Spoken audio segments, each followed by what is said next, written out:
शांति शांति। आदित्य चंद्रा कुज सौम्य जीवा शुक्रार्कपुत्रामपि राहुकेतु एते ग्रहाणां सकलार्थ सिद्धिं कुर्वन्तु काले स्थिरभोग नित्या। श्री गुरुभ्यो नमः। श्रीमात्रे नमः। सर्वेभ्यो नमो नमः। జ్యోతిష బాలశిక్ష తరగతులకి అందరికీ స్వాగతం. మనం ఈ తరగతుల క్రమంలో రెండవ తరగతికి వచ్చాం. మొదటి తరగతి గత బుధవారం నాడు జరిగింది ఈ సమయానికి. దాంట్లో మనం జ్యోతిష్ శాస్త్రాన్ని అధ్యయనం చేసుకునే క్రమంలో బాలశిక్ష లాగా బాలశిక్షలో అన్ని విషయాలు తెలుసుకోవడానికి ఆస్కారం ఉండేలా ఆరంభించేలా మనం కూడా జ్యోతిష శాస్త్రాన్ని అధ్యయనం చేయడంలో ఒక బాలశిక్షా క్రమంలో మనం దాన్ని మొదలుపెట్టాం. సాధారణంగా జ్యోతిష్ శాస్త్రం అధ్యయనం చేయాలి అంటే, జ్యోతిష్ శాస్త్రం నేర్చుకోవాలి అంటే, అధ్యయనము అంటే నేర్చుకోవడం. ఏం చేస్తుంటాము సాధారణంగా? 12 రాసులు, 27 నక్షత్రాలు అని చెప్పుకుంటూ పోతాం. ఇది ఎప్పుడు చెప్పాల్సింది అంటే చిన్నతనంలో జ్యోతిషం నేర్చుకునే సమయంలో చెప్పాల్సింది. కానీ మనం సాధారణంగా ఈ రోజుల్లో జ్యోతిషం నేర్చుకునే వాళ్ళు సాధారణంగా కొంత జీవితాన్ని అనుభవించిన వాళ్ళు, జ్యోతిషం అంటే ఏమిటో కొంత విన్నవాళ్ళు, లేదా సాంఘిక మాధ్యమాలు, సోషల్ మీడియా ద్వారా ఆల్రెడీ ఎంతో కొంత పరిజ్ఞానం ఉన్నవాళ్లే ఉంటారు. దీనివల్ల మనకు వచ్చిన నష్టం ఏమిటి అంటే, శాస్త్రాన్ని శాస్త్రంగా అధ్యయనం చేసుకునేటువంటి గ్రహణ శక్తి తగ్గిపోతుంది. ధారణ శక్తి అంట. ఏమీ తెలియనప్పుడు చాలా సులభం నేర్చుకోవడం. అంతో ఇంతో దాని గురించి తెలిసినప్పుడు నేర్చుకోవడం చాలా కష్టం. ఏమవుతుంది అంటే, మానవ మేధస్సుకి చాలా పరిమితులు ఉంటాయి. ఒక పరిమితి ఏమిటి అంటే, ఒకసారి ఏమీ తెలియంది అంతో ఇంతో తెలవగానే మనం దాని గురించి మళ్ళీ నేర్చుకుంటున్నప్పుడు ఆ అంతో ఇంతో తెలిసిన దాని ద్వారానే నేర్చుకుంటాం, కొత్తగా నేర్చుకోం. అంటే మన మైండ్ని మనం ఓపెన్గా పెట్టి నేర్చుకోము. ఇది సహజం, తప్పు కాదు, తప్పు చేయడం కాదు, సహజ ఆలోచన సరళి, ఆ ట్రెండ్ ఆఫ్ థింకింగ్ అనమాట. అలా ఉంటుంది పర్సెప్షన్. అప్పుడు అంతే. మానవ మేధస్సు ఎప్పుడైనా తాను నేర్చుకునేటప్పుడు తనకు ఇంతకుముందు తెలిసిన దానితో కంపేర్ చేసుకుని నేర్చుకుంటుంది. ఈ విధంగా మనం ఈ రోజుల్లో జ్యోతిషం నేర్చుకోవాలి అంటే మనకు అంతో ఇంతో తెలిసిన పరిజ్ఞానము ఏదో విన్ని ఆ ఇంప్రెషన్ మనలో ఉన్నటువంటి దాని ఆధారంగా నేర్చుకుంటాం. అప్పుడు చెప్పేవాడిని లేదా చెప్పేవారు ఎవరైనా సరే వాళ్ళని కూడా అసెస్ చేస్తాం. వీళ్ళు కరెక్ట్గా చెప్తున్నారు, కరెక్ట్గా చెప్పట్లేదు అని.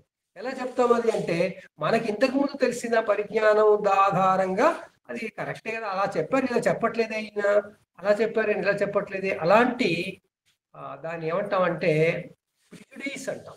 అంటే ప్రిజుడీస్ అంటే పక్షపాతం కాదు, కానీ ఒక రకమైన భావన. ఇలా ఉంటే బాగుండేది, ఇలా ఉంటే ఇలా చెప్తేనే కరెక్ట్, అలాంటి భావనలు వస్తాయి. అలాంటి ప్రిజుడీసెస్ అవి రావడానికి వీలు లేకుండా మనం ముందు మన ఆలోచనలని అష్టదిగ్బంధనం చేయాలి. అష్టదిగ్బంధనం అంటే ఏంటి? మళ్ళీ అష్ట అనే దానికి సంస్కృతంలో చాలా ముఖ్యమైన స్థానం ఉంది. 8 ఏమిటి అంటే 8 దిక్కులు. అష్టదిక్ బంధనం అంటే 8 వైపుల నుండి మనం క్లోజ్ చేయాలి అన్ని. ఏంటి? మనకి ఇంతకు ముందు తెలిసిన విషయం అంతా ఏం చేయాలి? కొత్తగా నేర్చుకోవాలి. ఆ అష్టదిగ్బంధనం చేస్తే మీకు జ్యోతిషము, జ్యోతిష్యుల యొక్క సాక్షాత్కారం చాలా సులభం అవుతుంది. సాక్షాత్కారం అంటే మనకు అర్థం కావడం. ఎందుకంటే ఋషులు తపస్సు చేసి దేవుడు సాక్షాత్కరించాడు అంటారు. సాక్షాత్కరించడం అంటే ఏంటి అంటే పూర్తిగా అవగతం కావడం, పూర్తిగా అర్థం కావడం. కనబడుతుంది అన్నమాట. కనబడుతుందంటే దానికి బొమ్మలాగా ఉండకపోవచ్చు, అది తెలిసిపోతుంది. నేను మీకు కాఫీ తెస్తున్నాను, కాఫీ ఇస్తున్నాను తీసుకోండి అని కప్పులో కాఫీ పెడితే మీకు కాఫీని చూడగానే ఆ కాఫీ మీకు సాక్షాత్కరిస్తుంది. అది సాక్షాత్కారం. అది కాఫీ అని మీకు తెలుసు. తెలిసింది తెలిసినట్టుగా మన ముందుకి రావడం, లేదా తెలియంది మనకు తెలుస్తుంది అన్నట్టుగా ముందుకు రావడం సాక్షాత్కారం. ఆ సాక్షాత్కారం శాస్త్రం కూడా కావాలి మనకి. శాస్త్ర విజ్ఞానం కూడా మనకి సాక్షాత్కారం కావాలి. అప్పుడు మనకి తపస్సు ఫలిస్తుంది. అంటే మనం చేసేటువంటి ఆ శోధన, మనం చేసే ప్రయాస, ఆ కృషి ఫలిస్తాయన్నమాట. ఆ సాక్షాత్కారం కోసం చేస్తాం. జ్యోతిష్ శాస్త్రం సాక్షాత్కారం కావాలంటే మరి ఏం చేయాలి అంటే, ఇంతకు ముందు మనం జ్యోతిషం గురించి ఏది విన్నామో అవన్నీ కాస్త పక్కకు పెట్టాలి. వాటి ద్వారా చూడొద్దు. సో మన జ్యోతిష బాలశిక్షలో ఆ ధోరణితోనే మీరందరూ వినాలని, వింటారని ఆశిస్తున్నాం అనమాట. అప్పుడు ఏమవుతుంది, ఇక్కడ ఈ పాఠాల్లో చెప్పే అతి ప్రాథమికమైన విషయాలు మీకు త్వరగా తెలిసిపోతాయి. తర్వాత మీకు తెలిసిన పరిజ్ఞానంతో అవి కలిసిపోయి మంచి ధారగా అవుతాయి. అలా కావడం కొరకు మనం మనకు తెలిసిన జ్యోతిష విషయాలన్నీ కూడా పక్కన పెడదాం. నేను పాఠం చెబుతున్నప్పుడు కూడా అదే పద్ధతి అవలంబిస్తానండి. నాకు ఇంతకుముందు నేను పాఠం చెప్పాను కదా, ఇప్పుడు మళ్ళీ కొత్తగా అది ఇంతకుముందు చెప్పిందే కదా అని నేను చెప్పను. నేను కూడా మొట్టమొదటిసారి పాఠం చెప్తున్నట్టుగా చెప్తేనే మీకు అది అందుతుంది. అందువల్ల మీరు కూడా దయచేసి ప్రిజుడైజ్డ్ మైండ్తో కాకుండా, ఈయన ఏం చెబుతున్నాడు, ఈ చెప్పేది కరెక్టా కాదా అలాంటివి మీరు పెట్టుకోకుండా అసలు జ్యోతిష్యులు అంటే ఏమిటో అర్థం చేసుకునే ప్రయత్నం చేద్దాము. ఆ క్రమంలో నేను చెప్పేది బోధన కాదు. నేను చెప్పేది ఏంటి, నేనేం చెప్తుంటాను మీకు, పాఠాలు నేను చెప్పే గురువుని కాదు. నేను పాఠాలలో మీకు మీ ఆలోచనలని పెంచడానికి చేసే ఒక ఫెసిలిటేటర్. అంటే సౌకర్యంగా మీకు ఆ అవకాశం కల్పించేందుకు దోహదం చేస్తాను అనమాట. సో అందువల్ల జ్యోతిష్ శాస్త్రం అనేది నేర్చుకోవాలంటే మొట్టమొదలు ఇది ఎంత అసలు ఒక మినిమం లెవెల్ పీరియడ్ జరిగిపోతే తర్వాత జ్యోతిషం ఈజీగా అర్థమవుతుంది. ఇబ్బంది ఏం కాదండి, చాలా ఈజీగా అర్థమవుతుంది. కానీ ఆ బేసిక్స్లోనే మనం ఒక్కోసారి సరిగ్గా నేర్చుకోకుండా ప్రిజుడైజ్డ్ మైండ్తో నేర్చుకుంటే మనకి ఈ ప్రాబ్లమ్స్ అన్నీ వస్తుంటాయి. ఇది కరెక్టా, అది కరెక్టా, ఇదా అని మన మైండ్ అంతా టెన్షన్తో అయిపోతుంది. ఎందుకంటే బోల్డ్ అంత సమాచారం వస్తుంది మైండ్లోకి. ఆ సమాచారం ఎక్కువ డేటా వస్తుంది అనమాట. ఆ డేటా వస్తే ఆ డేటాని మళ్ళీ మనం మేనేజ్మెంట్ చేయాలి కదా, డేటా మేనేజ్మెంట్ చేయాలి. మళ్ళీ దాన్ని అంతా వ్యాస మహర్షి కనుక వేదాలన్నింటినీ సమగ్రంగా ఒక దగ్గర తీసుకొచ్చి కూర్చున్నట్లుగా మనకున్న జ్ఞానాన్ని ముందు చేయాలి. ఆ కృషి మనం చేయడం కష్టం, ఈ రోజుల్లో ఇంకా కష్టం. ఎందుకంటే మనకి ఇది ప్రాథమికమైనటువంటి విద్య కాదు. ఇది కేవలం ఒక అభిరుచితో, జిజ్ఞాసతో నేర్చుకోవాలనుకునే విద్య. కాకపోతే ఈ విద్య తెలిస్తే చాలా లాభాలు ఉంటాయి. మనం గత వారంలో మనం చెప్పుకున్నవన్నీ కూడా మీకు చిన్న ఒక సంక్షిప్తంగా ఒక 30 స్లైడ్స్ అంటే తెలుగులో పలకలు అనాలి, ఆ పలకల్లో పంపించాలి. ఆల్రెడీ పొద్దున పెట్టి అందరూ చదవండి అని కూడా చెప్పాను. అట్లా జ్యోతిష్ శాస్త్రం యొక్క ప్రయోజనం ఏమనుకున్నాము, ఇది జ్యోతిష్ శాస్త్రం యొక్క విజ్ఞానంతో అందరికీ సకల శుభాశుభాలు తెలియజేస్తుంది అని. శుభాశుభాలు అంటే మళ్ళీ నేను బాగానే ఉన్నాను కానీ నేను చేయబోది శుభమా అట్లాంటివి కాదు.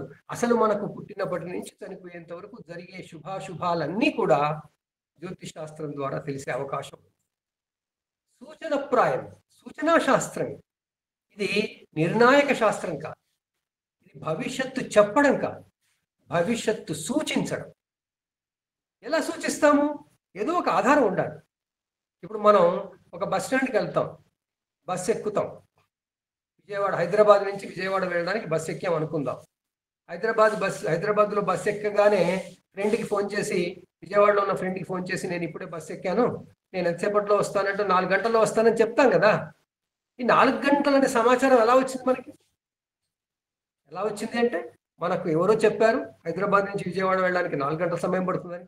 లేదా మనం ఇంతకుముందు ప్రయాణం చేసి ఉంటాం. మనం ఇంతకుముందు 100 సార్లు ప్రయాణం చేస్తే అన్నిసార్లు 4 గంటలే పోయి ఉండకపోవచ్చు. ఒకసారి 3:30 కావచ్చు, ఒకసారి 5:30 కావచ్చు. కానీ యావరేజ్ తీసి మనం చెప్తాం కదా. సో ఆ విధంగానే జ్యోతిష్ శాస్త్రంలో జ్యోతిష్యులు సూచించే విషయాలన్నీ మన ఋషులు యావరేజ్ చేశారు. యావరేజ్ చేసి వాటిని సూత్రాలు చేశారు. అందువల్ల జ్యోతిష్ శాస్త్రంలో మన ఒక సూత్రాన్ని బట్టి ఇది ఇలా అవ్వలేదు, ఎందుకు అవ్వలేదు అని క్వశ్చన్ వేయకూడదు. ఇలా ఇది ఎందుకు కాదు అని క్వశ్చన్ వేయకూడదు. ఇలా అవుతుంది అని డెఫినెట్గా చెప్పకూడదు. అదంతా యావరేజెస్. జ్యోతిష్యుల యొక్క ప్రభావాన్ని కొలిచి కొలిచి కొలిచి కొలిచి డాక్యుమెంట్ చేయలేదండి ఋషులు. వాళ్ళు బాగా కొలిచి కొలిచి చివరికి ఏం చేశారు, ఇలా సూత్రంగా పెట్టారు, సూత్రబద్ధం చేశారు. ఆ సూత్రబద్ధం చేసిన శాస్త్ర విషయాలు మనం ఇప్పుడు చెప్పుకుంటాం. ఆ శాస్త్ర విషయాలు చెప్పుకోవడంలోనే మనం ఏమేం చేస్తున్నాము అంటే అసలు జ్యోతిష్యులు అంటే ఏమిటి అనే దగ్గర నుంచి చెప్తున్నాం. మనం అనుకున్నాం కదా, మన జీరో నాలెడ్జ్ లెవెల్ అనుకుని ముందుకెళ్తాం. ఆ జీరో నాలెడ్జ్ లెవెల్ ఏమిటి అంటే నాకు ఏమీ తెలియదు, కానీ నేను ఒక మనిషిని, నేను ఆల్రెడీ కొంత జీవితం అనుభవించాను, చుట్టూ నా ఒక కెరీర్లో ఉన్నాను, రోజు హాయిగా కుటుంబాన్ని పోషిస్తున్నాను, లేదా పోషించేవాడి వాళ్ళ దగ్గర ఉంటున్నాను. ఆ క్రమంలో మనకు ఆల్రెడీ కొంత విజ్ఞానం ఉందన్నమాట. ఆ విజ్ఞానం ఉండి జ్యోతిష్యం అంటే ఏంటో అర్థం చేసుకోవాలంటే మనం చాలా క్రమబద్ధంగా మెథాడికల్గా పద్ధతి ప్రకారం నేర్చుకోవాలి. ఇది మామూలుగా జ్యోతిషం అంటే రాసులు 12, 27 నక్షత్రాలు అలా చెప్పితే లాభం లేదండి. అందువల్ల మనం మనకి అర్థమయ్యే రీతిలో అంటే ఈ స్థాయిలో, ఈ వయస్సులో, సాధారణంగా వయస్సు 20, 25 నుంచి మొదలు పెట్టుకుందాం, ఇంకా ఎంతవరకైనా సరే ఈ స్థాయిలో మనం ఉండి మనకి తెలిసిన ఈ చుట్టూ ఉన్న ప్రకృతి విజ్ఞానాన్ని ఎలా అర్థం చేసుకోవాలి అనే క్రమంలో కనుక చూసినట్టయితే ముందు మనం ఇక్కడ ఉన్నాం భూమి మీద, మొట్టమొదటి పాయింట్. అది అందరికీ తెలిసిన విషయం. తర్వాత ఆ భూమి మీద ఉన్న మనకి ఎక్కడున్నాం మనం అంటే మనం భూగోళం మీద ఎక్కడో చోట ఉన్నాం. ఆ ఎక్కడో చోట ఉన్నాం అనేది ఎలా చెప్పాలి అంటే ఒకళ్ళకి ఏదో చెప్పాలన్నప్పుడు వాళ్ళ చోటికి మన చోటికి ఏదో తేడా ఉంటే కదా మనం చెప్పేది. లేదా మనం ఒక దగ్గర ఉంటే ఒక దగ్గర ఉన్నామని చెప్తాం. సో ఇలా చెప్పడం కొరకు మనం భౌతిక విజ్ఞానం ఎంతో మనం నేర్చుకుంటాం. ఇది ఏ పాఠశాలలోనూ దొరకదు మనకి. కేవలం అమ్మా నాన్న చెప్పే ఆ మాటలతోనే మనకు అర్థం. అమ్మా నాన్నలు మనకు చెప్పారు, బాబు మనకు ఊరి నుంచి వస్తారు, ఈ ఊరికి వెళ్తాము అంటే మనం జాగ్రఫికల్గా ఇంకో దగ్గరికి పోతున్నాం అనేది మన మైండ్లో వచ్చేసింది. అసలు మనకి మొట్టమొదటి 5 సంవత్సరాలు బాల్యంలో, శిశువు నుంచి ఆ బాల్యంలోంచి మనం వచ్చే 5 సంవత్సరాల్లో మనం ఎంత విజ్ఞానం నేర్చుకుంటామంటే అదంతా జ్యోతిషమేనండి. జ్యోతిష్యుల జ్ఞానమే. ఋషులకి మొట్టమొదట అంటే ఆ ప్రకృతి మీద వాళ్ళు పరిశోధనలు చేసే సమయంలో 3 ప్రశ్నలు తలెత్తాయి. ప్రశ్న అంటే సంస్కృతంలో సందేహాలు. ప్రశ్న అంటే క్వశ్చన్ కాదు, సందేహం. ఏమిటిది అన్న ఆర్తి, ఏమిటిది కుతూహలం. 3 దొరికాయి వాళ్ళకి. ఆ మూడిటిని త్రిప్రశ్న అంటారు. త్రిప్రశ్నాధికారము అని కూడా అంటారు. అధికారము అంటే సంస్కృతంలో అవకాశము అని అర్థం. జాగ్రత్తగా చూడండి. ఇంట్లో పురోహితులు ఎవరైనా ఉండుంటే మీరు పాణిగ్రహణాధికార సిద్ధ్యర్థం అని పెళ్లి కాకముందు కొన్ని పూజలు చేయిస్తారు. అధికారం అంటే నాకు పెళ్లి, వరుడికి వధువుకి పెళ్లి అయ్యే అవకాశం రావడం కొరకు అని అర్థం. పాణిగ్రహణాధికార సిద్ధ్యర్థం. లేదా నేను ఈ అధికారం వచ్చేందుకు అంటే నేను ఈ పని చేసుకుంటుంటే నాకు పనులు కావడం కోసము, అట్లా అంటే అవకాశాలు రావాలి అని చేసుకునే సంకల్పం అధికారం. సో ఆ అధికారము అంటే అవకాశము 3 రకాలుగా సందేహాలతో వచ్చింది. ఆ కాలంలో ఏమీ లేదు, కేవలం అడవులు, మనుషులు, ఆహారం కోసం వేటకు పోవడం, ఈ 3 వాస్తవాలు, అవసరాలు. ఆ త్రిప్రశ్నలో ఏమడిగేవాళ్ళు, నేను ఎక్కడున్నాను? దీన్ని దేశము అంటారు. 3 ప్రశ్నలు ఏమిటి అంటే దేశము, కాలము, ఎక్కడ ఎప్పుడున్నాను, తర్వాత దిక్కు, ఏ వైపు ఉన్నాను. ఇప్పుడు నేను ఒక చోట ఉండి మీతో మాట్లాడుతుంటే మీరు ఎక్కడో ఉన్నారు, నేను హైదరాబాద్లో కూర్చున్నాను, మీరు విశాఖపట్నంలో కూర్చున్నారు అనుకున్నాం. అసలు ఏ దిక్కున ఉన్నాం మనం? ఆ దిక్కు.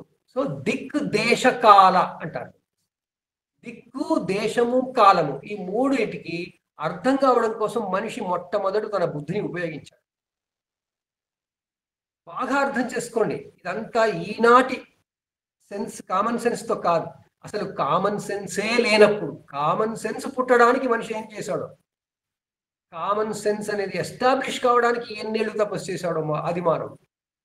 ఆ క్రమంలో అప్పుడు మనకి 3 ప్రశ్నలు వచ్చాయి. ఇది ఉపనిషత్తుల్లో, వేదాలలో ఉంటుంది.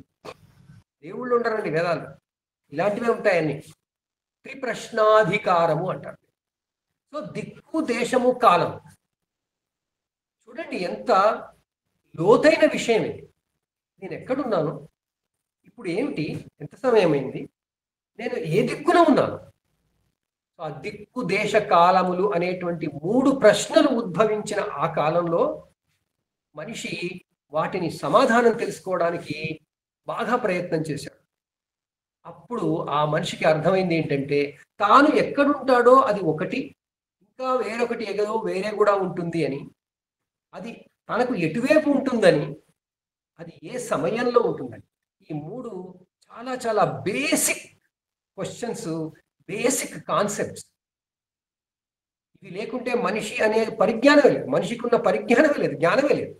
జంతువులకు కూడా దిక్కు దేశ కాలాలు తెలుసు, వాటికి కూడా తెలుసు. అందుకనే ఇప్పుడు పక్షులు వలస వస్తాయి. ఈ దేశ కాలములు ఆ పక్షులకి నిర్ణయం అయిపోయాయి. మరి మనిషికి డైనమిక్, మనిషి మైండ్ డైనమిక్. మనిషికి ఒక్కడికే, ఇతర ప్రాణులన్నిటికీ తనకు ఉన్న తేడా ఒకే ఒక్కటి. ఏమిటది? కాలము. ఏ కాలము? సూర్యోదయ సూర్యాస్తమయాలు కాదు, నిన్న నేడు రేపు అనే కాలం. కాల విభజన కేవలం మనిషి అనే ప్రాణికి మాత్రమే ఉంది. జ్ఞానం, ఆ జ్ఞానం వచ్చినప్పుడు, ఈ దిక్కుదేశ కాలాల గురించి ప్రశ్నలు వచ్చినప్పుడు మనిషి ఏం కోరుకుంటాడు? మనం అనుకున్నాం, ఏ మనిషికైనా, ఏ ప్రాణికైనా ఏం కావాలి? 2 కావాలి. ఒకటి భద్రత, ఇంకొకటి సౌకర్యము. భద్రత అంటే సేఫ్టీ, అంటే తాను ఎక్కడున్నాడో అక్కడ హాయిగా జాగ్రత్తగా ఉండడం కోసం. వేరే ఏ ప్రాణి కానీ, వేరే ఏ ప్రకృతి నుంచి కానీ తనకి ఎలాంటి, తన శరీరానికి, తన ఆలోచనలకు ఎలాంటి ప్రతిబంధకంగా ఏమీ కాకూడదని కానీ. అదే సౌకర్యము అంటే ఎలా ఉన్నా కానీ నేను సౌకర్యంగా ఉండాలి. సౌకర్యం అని ఒక పదం ఈ రోజు వాడుతున్నాం. అసలు సౌకర్యం అని లేని చోట, లేనప్పుడు ఏం పదం ఉండేది? మనం ఇప్పుడు ఎన్నో మాటలు మాట్లాడతాం, ఎన్నో భాషల్లో మాట్లాడతాం. ఐఎమ్ నాట్ ఫీలింగ్ కంఫర్టబుల్ అంటాం. బాగానే కూర్చుంటాం కుర్చీలో, బాగానే ఏసీ రూముల్లో కూర్చుంటాం, కానీ ఐఎమ్ నాట్ ఫీలింగ్ కంఫర్టబుల్. అంటే మన లోపల ప్రతి ప్రాణికి ఉండే 2 కాన్సెప్ట్స్, భద్రత, సౌకర్యం.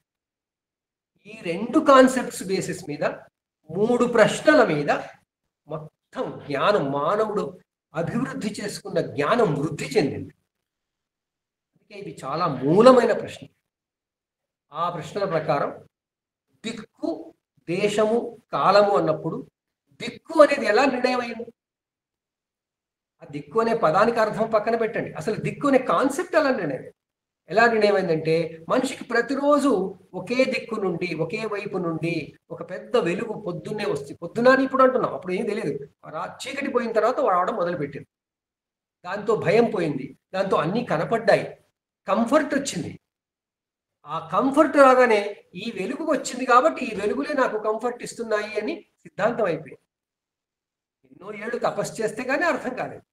సో ఆ విధంగా ఈరోజు మనం అనుకునే సూర్యుడు ఉదయించడాన్ని ఆధారం చేసుకుని దిక్కులను నిర్ణయించడం మొదలుపెట్టారు. ఆ దిక్కులను నిర్ణయించినప్పుడు ఏమవుతుంది? దిక్కు ఎదురుగుండా సూర్యుడు వస్తున్నాడు కదా, ఆ దిక్కు ఒకటి, దానికి ఎదురుగుండా ఉండే దిక్కు ఒకటి, దానికి ఇటు పక్కన ఉండేది ఒకటి, ఇటు పక్కన ఉండేది ఒకటి. అంటే నా కుడి చేతి వైపు ఒకటి, నా ఎడం చేతి వైపు ఒకటి. ఇలా ఎన్ని వేల సంవత్సరాలు వాళ్ళు ప్రకృతిని పరిశీలిస్తూ అష్టదిక్కులను నిర్ణయించారు. అష్టదిక్కుల తర్వాత మళ్ళీ ఇంకా తర్వాత డివిజన్ చేయలేదు వాళ్ళు, అవసరం లేకపోయింది. అన్ని దిక్కులు కలిసిపోయాయి. అంటే 360 degrees మనకి అర్థమైపోయింది. ఏదైనా మళ్ళీ 360 డిగ్రీలు. అందువల్ల 360 డిగ్రీలలో ఎన్ని దిక్కులుగా పెట్టుకోవచ్చు అంటే డైరెక్షన్స్ అనేవి 8 దిక్కులుగా వాళ్ళు నిర్ణయించారు. ఆ అన్ని దిక్కుల నుండి మనం బంధనం చేసి అష్టదిగ్బంధనం అనే దానికి చెప్తున్నాం. అప్పుడు మన మనస్సులో కూడా ఉన్న విజ్ఞానాన్ని కూడా ఎక్కడిదక్కడ వదిలేసి ఫ్రెష్గా తీసుకోవడం మొదలు పెడితే మనకు ఆ జ్ఞాన జ్యోతి సాక్షాత్కారం. ఆ సాక్షాత్కారం పొందడానికే మనందరం ప్రయత్నం చేద్దాం. మనకి జ్యోతిషంలో ఎన్ని తెలిసి ఉన్నా పక్కన పెడదాం. కొత్తగా ఈ జ్యోతిష్యుల గురించి, జ్యోతిష్ శాస్త్ర అధ్యయన విధానం గురించి మనం ఏదో కొంత ప్రయత్నం చేద్దాం. ఆ క్రమంలో నేను గత గత గత వారం మీకు జ్యోతిష్యులు అనే దాన్ని పరిచయం చేశాను. జ్యోతిషం అంటే జ్యోతిష్యుల శాస్త్రం. జ్యోతిష్యుల శాస్త్రం అనగానే జ్యోతిష్యులు అంటే ఏంటి మరి? సో జ్యోతిష్యులు అనగా మనకి మన ఋషులు, మన చుట్టూ అంటే ప్రకృతిలో, మనము అంటే మళ్ళీ భూమి. వాళ్ళు ఎప్పుడు ఒక మనిషిని పట్టుకొని అనుకోలేదు. ఒక మనిషితో అనుకుంటే శాస్త్రం రాదు. మనిషి సంఘజీవి, సంఘంతోనే రెఫరెన్స్. అదే ప్రదేశం, సో ప్రదేశంతోనే రెఫరెన్స్. అందువల్ల మానవుడు మొత్తం భూమిని కన్సిడర్ చేస్తూ ఈ భూమి మీద ఎన్ని దిక్కులు ఉంటాయి? 8 దిక్కులు ఉంటాయి. అంటే 360 డిగ్రీలు 8 దిక్కుల్లో పెట్టేశారు. అష్ట దిక్కులు అన్నారు.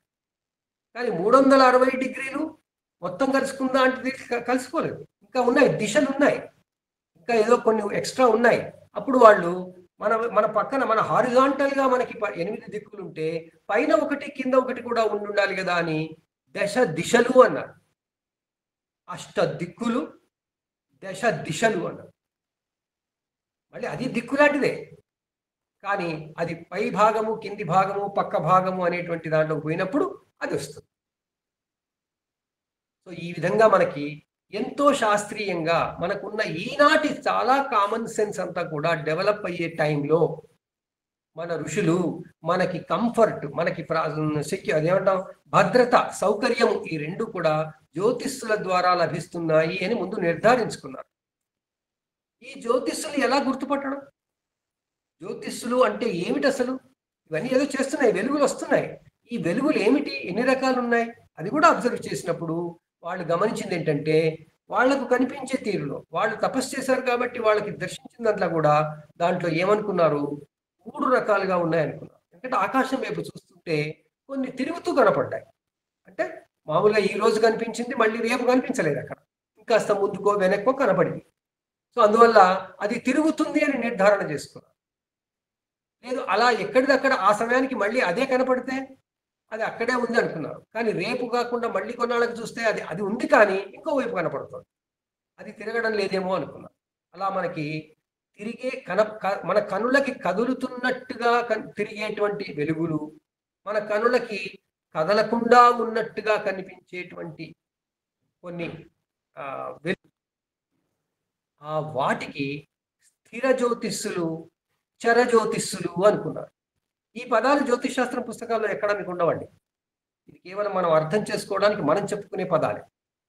స్టాటిక్ ఎనర్జీస్ అంటారు. జ్యోతిష్యులు అంటే మనం ఎనర్జీ అనుకోవాల్సింది. అది స్టాటిక్ ఎనర్జీ, డైనమిక్ ఎనర్జీ అంటారు. ఈ స్టాటిక్, డైనమిక్ అచ్చమైన తెలుగులో రావాలంటే కొంచెం కష్టం పదం.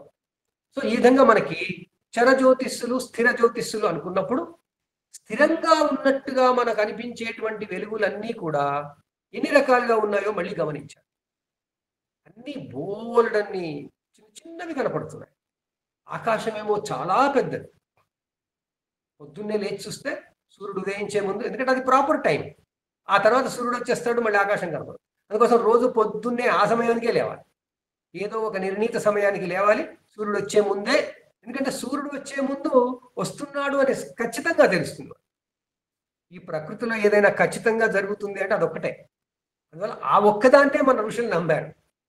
అని వాళ్ళు ఏం చేశారు, ఆ వెలుగు రాబోతోంది, ఆ వెలుగు రాబోతున్నప్పుడు ఈ ఆకాశం ఎలా ఉందో చూసి నోట్ డౌన్ చేసుకుని, నోట్ డౌన్ అంటే పెన్నులు పెన్సిల్ లేవు అప్పుడు, చూసి అనుకున్నారు ఇలా ఉంది, ఇలా ఉంది, ఇలా ఉంది, ఇది ఇక్కడ ఉంది, అది అక్కడ ఉంది, అది ఇక్కడ ఉంది, మననం చేసుకున్నారు. ఆ మననంతో వాళ్ళు అనుకున్నవన్నీ మంత్రాలు అయ్యాయి. ఆ మంత్రాలే మనకి జ్యోతిషంలో మంత్రాలుగా, అవి వేదాల్లో మంత్రాలుగా అయ్యాయి. అందుకే వేదాలలో ఏముంది అంటే జ్యోతిషం ఉంది. వేదాలలో ఉన్నది జ్యోతిషం, వేదాలలో కంటెంట్ జ్యోతిషం, వేదాలలో కనిపించే జ్యోతిషం. అందుకే జ్యోతిషం వేదాలకి వేదాంగమై నయనాలుగా మారింది, కళ్ళుగా మారింది. సో ఈ విధంగా మనకి జ్యోతిషం అంటే జ్యోతిష్యుల శాస్త్రం అని తెలిసిన తర్వాత, జ్యోతిష్యులు అనేవి మనకి స్థిరజ్యోతిస్సులు చరజ్యోతిస్సులు అనుకొని, చరజ్యోతిస్సులు అంటే డెఫినెట్ గా అది ఉన్న చోట కనపడలేదు, మళ్ళీ ఇంకో దగ్గరికి వెళ్ళిపోయింది. ఆ విధంగా కదులుతూ కనిపించిన వాటన్నిటిని గమనించారు, కదలకుండా ఉన్న వాటిని గమనించారు. కదలకుండా ఉన్నవి చాలా దూరంగా ఉండి ఉంటాయి అని భావించారు. ఎందుకంటే ఆకాశం 3D పొజిషన్ వాళ్ళకి తెలియదు. ఫ్లాట్ అనుకున్నారు స్క్రీన్, కానీ ఫ్లాట్ కాదని మళ్ళీ గుర్తు తెచ్చుకున్నారు, గుర్తించారు. అందువల్ల ఆ సుదూరంగా ఉండేవి ఒక వెలుగులని, స్థిర జ్యోతిస్సులని, అవి ఒక్క దగ్గర ఉన్నాయి. కానీ ఎలా నేను గుర్తుపెట్టుకోవాలి? ఎలా గుర్తుపెట్టుకోవాలి అంటే ఏదో ఒకటి నేను అనుకోవాలి కదా. ఆ అనుకోవడం కొరకు మానవులు ఆనాడు అందరూ కలిసి పరిశోధనలు చేసి వాటికి ఆకారాలు సృష్టించుకున్నారు. ఇది ఇలా ఉంది కదా. ఎలా ఉంది? మనకి భూమి మీద ఏదో ఒకటి కనపడే విధంగా ఉంది. భూమి మీద మనకి ఎన్నో కనపడుతున్నాయి. ఒక చెట్టు కనపడుతుంది. ఆ చెట్టుని మనం ఊహిస్తే అది చెట్టుని ఆకాశంలో ఉందనుకుంటే దాని ప్రకారం అట్లా వెలుగులు ఏమైనా ఉన్నాయా? ఆ విధంగా వాళ్ళు చూసి చివరికి మనకు కనిపించే అన్ని నక్షత్రాలు, ఆకాశమంతా కూడా ఆ గ్యాప్స్ ఉన్నవి, గ్యాప్స్ లేనివి అన్ని కలుపుకొని నలుపు కనపడి, వెలుగులు కనపడి, ఆ ప్రాంతం అంతా చూసి వాటికి కొన్ని ఆకారాలు ఊహించుకున్నారు. ఊహించుకొని మాత్రమే చేయలేదు. ఇష్టం వచ్చిన వాడు ఊహించుకోవచ్చు. కానీ భూగోళం మీద అందరికీ ఒకే రకమైన ఆకారాలు గోచరించాయి. అంటే కాన్సెన్సస్ వచ్చింది వాళ్ళకి. ఈ ప్రాంతంలో ఆకాశంలో కనిపించేది ఈ ఆకారము, ఈ ఆకారము, ఈ ఆకారము. అట్లా మన ఋషులు మనకి భూమి నుండి చూస్తున్నప్పుడు ఆకాశంలో కనిపించే అన్ని నక్షత్రాలకు నక్షత్ర మండలాలుగా గుర్తించారు. ఏ నక్షత్ర మండలం అంటే దానికి ఆకారం ఇచ్చారు. ఆకారంలో చెప్పితేనే అర్థమవుతుంది. అదిగో చూడు ఆకాశంలో ఒక చిన్న జంతువుకి 4 కాళ్ళు, తల ఉన్నట్టుగా ఉంది చూడు అని చెప్తే అక్కడ ఆకారం గోచరిస్తుంది. వాళ్ళు ఇంకోటికి ఇంకో రకంగా అనిపించవచ్చు. కానీ వాళ్ళు ప్రూవ్ చేశారు, ఇది కాదు, ఇది బాగా చూడు, ఇలాగే చూడు, మారడం లేదు. అందువల్ల మారకుండా ఉన్న ఆకారాలన్నింటినీ కలగలిపి మనకి కనిపించే భాగంలో, ఆకాశంలో మనకు కనిపించే భాగం ఉత్తరాన దక్షిణాన కనిపించే భాగం ఎక్కువగా కదలదు. కదిలేవన్నీ కనపడేది మధ్య భాగంలోనే కనపడుతుంది. అందువల్ల ఏ ప్రాంతంలో కదిలేవి కదలనివి రెండూ కనపడుతున్నాయో దాన్ని భచక్రము అన్నారు. ఒక్కొక్క కాన్సెప్ట్ మనకు వస్తుంది. సో భూగోళం నుంచి చూస్తుంటే మనకి ఒకవైపు మకర రేఖ, ఒకవైపు కర్కాటక రేఖ, అంటే ఇదొక బార్డరు, ఇదొక బార్డర్. ఈ మధ్యలో ఉన్న ఆకాశ భాగంలోనే జ్యోతిష్యులన్నీ కదులుతూ కనబడుతుంది. మెయిన్ ఏ జ్యోతిష్సు కనబడుతుంది? సూర్యుడు. ఒక సూర్యుడిని నమ్ముకున్నారండి వాళ్ళు. మిగతా వాళ్ళంతా నమ్మకం కష్టం. ఎందుకంటే ఈ రోజు ఒక రకంగా ఉంటుంది, ఇంకో రోజు ఇంకో రకంగా ఉంటుంది. ఈ రోజున్న ఆకాశం, ఈ రోజు పొద్దున్నే సూర్యోదయం అప్పుడున్న ఆకాశం రేపు ఉంటుంది, ఎల్లుండి ఉంటున్నట్టు అనిపిస్తుంది. కానీ 10 రోజులకి మారిపోయినట్టు అనిపిస్తుంది, 11 రోజులకి మారిపోయినట్టు అనిపిస్తుంది. ఇట్లా మారుతూ ఎంత దూరం వెళ్దాము? వాళ్ళు అవన్నీ గుర్తుపెట్టుకోవడానికి దాన్ని 12 భాగాలు చేశారు. సూర్యుడి యొక్క గమనాన్ని బట్టి, సూర్యుడి వెనుక నేపథ్యం కనిపించేటువంటి ఆకాశం ఏదైతే ఉందో ఆ ఆకాశానికి ఒక రూపం ఇచ్చి, ఆ ఆకారంలో ఈ సూర్యుడు వెళ్తున్నాడు అనుకుని ఆ ఆకారాలకు ఏవైతే పేర్లు పెట్టారో వాటిని నక్షత్ర మండలములు అంటారు. సో మనం భూమి నుంచి చూస్తున్నప్పుడు తూర్పు వైపున ముఖం పెట్టినప్పుడు, ఆకాశం చూస్తున్నప్పుడు ఇటు ఉత్తరం వైపు, దక్షిణం వైపు, రెండు వైపులా ఉంటాయి. అందువల్ల ఉత్తరాకాశపు నక్షత్ర మండలాలు, దక్షిణాకాశపు నక్షత్ర మండలాలు అని ముందు నిర్ధారించుకుని వాటిలో ఈ భచక్రంలో ఏవేవి మండలాలు కూర్చున్నాయో చూశారు. అప్పుడు భచక్రంలో వాళ్లకు ఒక 12 మండలాలు కనపడ్డాయి. అవి ఉత్తరం వైపు నుంచి చూస్తే ఉత్తరం వైపు కొన్ని ఎక్కువగా కనపడ్డాయి, కొన్ని దక్షిణం వైపు ఎక్కువగా కనపడ్డాయి. ఉత్తరం వైపు, దక్షిణం వైపు కూడా కలగలిపి మొత్తం 6+6 నక్షత్ర మండలాలు భచక్రంలో భచక్రం తిరుగుతున్నప్పుడు కనపడ్డట్టుగా వాళ్ళకి అనిపించింది. అంటే ఆ ప్రాంతంలోనే, ఆ మండలాలలోనే గ్రహాలు అటు ఇటు తిరుగుతున్నాయి. సూర్యుడు ఇందాక ఈ వైపు నుంచి లాస్ట్ మకర రేఖ దగ్గర, ఈ వైపు నుంచి కర్కాటక రేఖ దగ్గర దాకా వెళుతున్నాడు. ఆ బెల్ట్ ని గుర్తించి దాన్ని భచక్రమని, ఆ భచక్రంలో ఉన్న 12 నక్షత్ర మండలాలని రాసులు అన్నారు. ఆ రాసుల్ని మరి ఆకాశంలో గీతలు గీసి పెట్టలేం కదా. మరి ఆకాశాన్ని ముందు రాసులుగా గుర్తిస్తే ఇంకా సూక్ష్మంగా కూడా గుర్తించాలి, లేకపోతే తెలియదు, అర్థం కాదు. ఎందుకు? మనం చూసే ఆకాశ భాగం సగభాగమే అని గుర్తించాలి. ఆ విధంగా ఎన్నో ఏళ్ల తపస్సు చేసి మన ఋషులు ఆకాశాన్ని అచక్రంగా, ఉత్తరాకాశ మండలంగా, దక్షిణాకాశ మండలంగా 3 భాగాలు చేసి, ఈ ఉత్తరాకాశము దక్షిణాకాశంలో ఉండేవన్నీ చాలా వరకు స్థిరంగా ఉంటున్నాయి. ఈ గ్రహాలు అటు ఇటు పోవట్లేదు, ఈ భచక్రం దాటట్లేదు. అందువల్ల ఇది చాలా ఇంపార్టెంట్ మనకు అని గ్రహాలు రాసులు కనబడేటువంటి ఈ ఆకాశ భాగాన్ని వాళ్ళు ఫర్దర్గా డివైడ్ చేద్దామని, మళ్ళా విభాగిద్దామని గమనించినప్పుడు వాళ్ళకి చంద్రుడు ఆధారమయ్యాడు. మనం గత వారం కొంత చెప్పుకున్నాం. ఆ చంద్రుడు ఆధారమైనప్పుడు చంద్రుడు ప్రతిరోజు కనబడుతున్నప్పుడు ఒక పాయింట్ తీసుకున్నాం, ప్రతిరోజు ఒక టైంకి అది చూసుకున్నాం. టైం అనేది మళ్ళీ లేదు వాళ్ళకప్పుడు. కానీ వాళ్ళ ఇప్పుడు ఇలా ఏంటది, సూర్యుడు అస్తమించగానే అనుకొని ఉంటారు. ఏదో ఒకటి సూత్రం పెట్టుకోవాలి కదా. అప్పుడు ఇవన్నీ లేవు రీసెర్చ్ చేయడానికి. సో అప్పుడు ఏదో ఒకటి గుర్తుపెట్టుకొని ఆ సూర్యుడు అస్తమించగానే ఒక చంద్రుడు ఉదయిస్తున్నాడు కాబట్టి ఆ చంద్రుడు ఉదయించే కాలం గుర్తుపెట్టుకొని ఆ దాన్ని బట్టి అసలు ఈయన వెనుక భాగం ఎన్నాళ్ళకోసారి మారుతుందని చూస్తే వాళ్ళకి 27 రోజులకి, అంటే 27 సార్లు సూర్యుడు ఉదయించిన తర్వాత వాళ్ళకి చూస్తే ఆయన మళ్ళీ దాని దగ్గరికి వచ్చినట్టు అనిపించింది. కానీ ఇంకొక 3 రోజుల తర్వాత మళ్ళీ చంద్రుడి యొక్క వెనుక భాగంలో ఉన్నది మళ్ళీ మూడు సార్లు ముందుకు వెళ్ళిపోయింది. అంటే చంద్రుడు తానున్న చోటికి రావడానికి 27 రోజులు పడుతుందని, 27 సూర్యోదయాలు అవుతున్నాయని, మళ్ళీ సూర్యుని యొక్క ఆ భాగం వెనక భాగం మారడానికి ఒక 30 రోజులు పడుతున్నాయి, 30 సూర్యోదయాలు పడుతున్నాయని వాళ్ళు మొత్తానికి లెక్కలు కట్టి చివరికి ఆకాశాన్ని 27 భాగాలుగా, ఆకాశం అంటే మళ్ళీ భచక్రాన్ని 27 భాగాలుగా చూసే విధానం ఒకటి, భచక్రాన్ని 12 భాగాలుగా చూసే విధానం మరొకటిగా నిర్ణయించుకున్నారు. సూర్యుడిని ఫాలో అయితేనేమో 12 భాగాలు, చంద్రుడిని ఫాలో అయితేనేమో 27 భాగాలు. మనకేమో సూర్యుడు కావాలి, చంద్రుడు కావాలి. అందువల్ల సూర్య చంద్రులని ముఖ్య నాయకులను చేసి జ్యోతిష్ శాస్త్రం డెవలప్ అయింది. అందుకే ఈ శాస్త్రం ఏమిటి అన్నప్పుడు సూర్యచంద్రులు. దీన్ని మనం సాధారణంగా ఆచంద్ర తారార్కము అంటాం. ఈ మాటలు విన్నాం మనం జీవితంలో ఎన్నోసార్లు. ఆచంద్ర తారార్కము అంటే ఏంది? ఆ పక్కన పెడితే చంద్రుడు, తార అంటే నక్షత్రాలు, అర్క అంటే సూర్యుడు.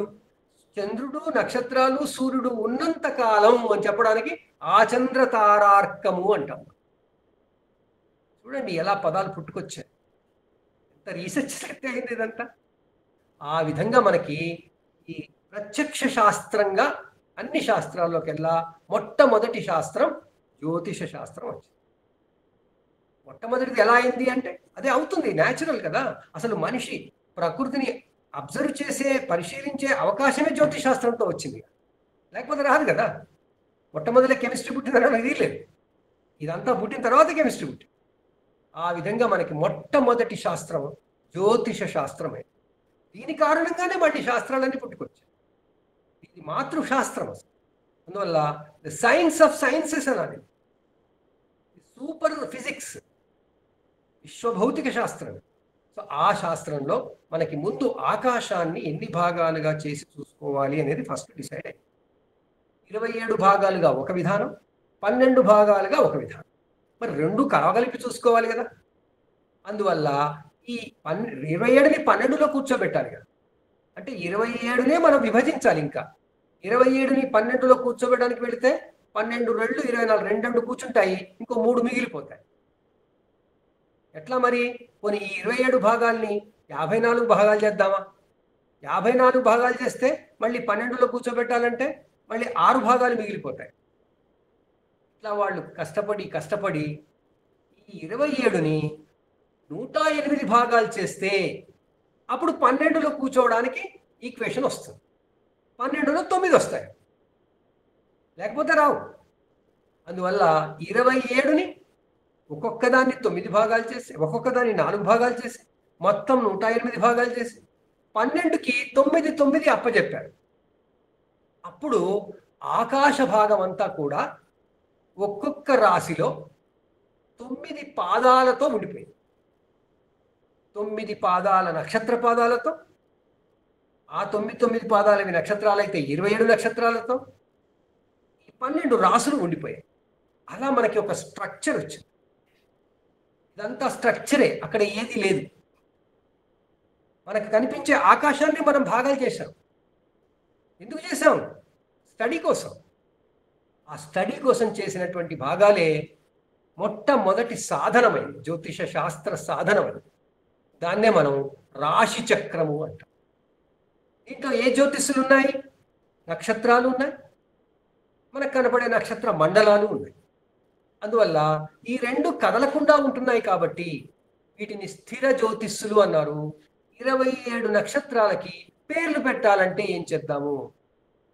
ఈ 27 భాగాలలో మళ్ళీ నక్షత్రాలను చూడడం మొదలుపెట్టారు. ఎన్ని నక్షత్రాలు ఉన్నాయి? ఉంటాయి, ప్రతి దాంట్లో 1000, 3000, 4000 ఉండొచ్చు.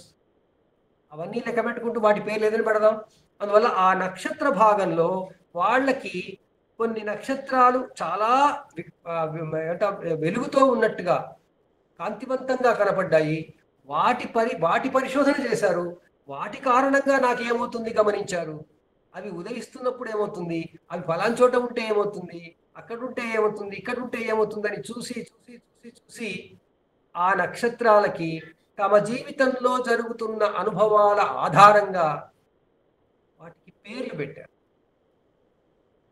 నక్షత్రాలకి పేర్లు పెట్టారు.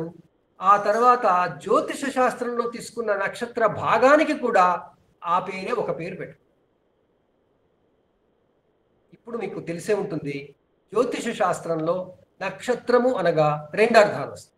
ఒకటి మనకు వెలుగుతో కనపడే వెలుగు ఒకటి, రెండవది అలాంటి వెలుగులు కొన్ని కలగలిపి ఉన్న ఆకాశపు 1/27వ భాగం. ఇది వృత్తం కదా, అందువల్ల వృత్తములో 1/27వ భాగం నక్షత్రం. దాంట్లో మళ్ళీ ఎన్నో నక్షత్రాలు ఉంటాయి. ఆ నక్షత్రాలలో అతిగా వెలుగుగా కనిపించే దాన్ని పెట్టుకుని వాళ్ళు మొత్తానికి ఒక వరుస క్రమంలో మొత్తం గమనించారు. రౌండ్ ఎంతకాలం వచ్చిందో సంవత్సరం పాటు చూసుంటారు, అన్ని అవే వచ్చుంటాయి, మళ్ళీ ఇంకో సంవత్సరం చూసుంటారు, అలాగే వచ్చుంటాయి. అలా మనకి అశ్విని, భరణి, కృత్తిక, రోహిణి, మృగశిర, ఆర్ద్ర, పునర్వసు, పుష్యమి, ఆశ్లేష 9 నక్షత్రాలు.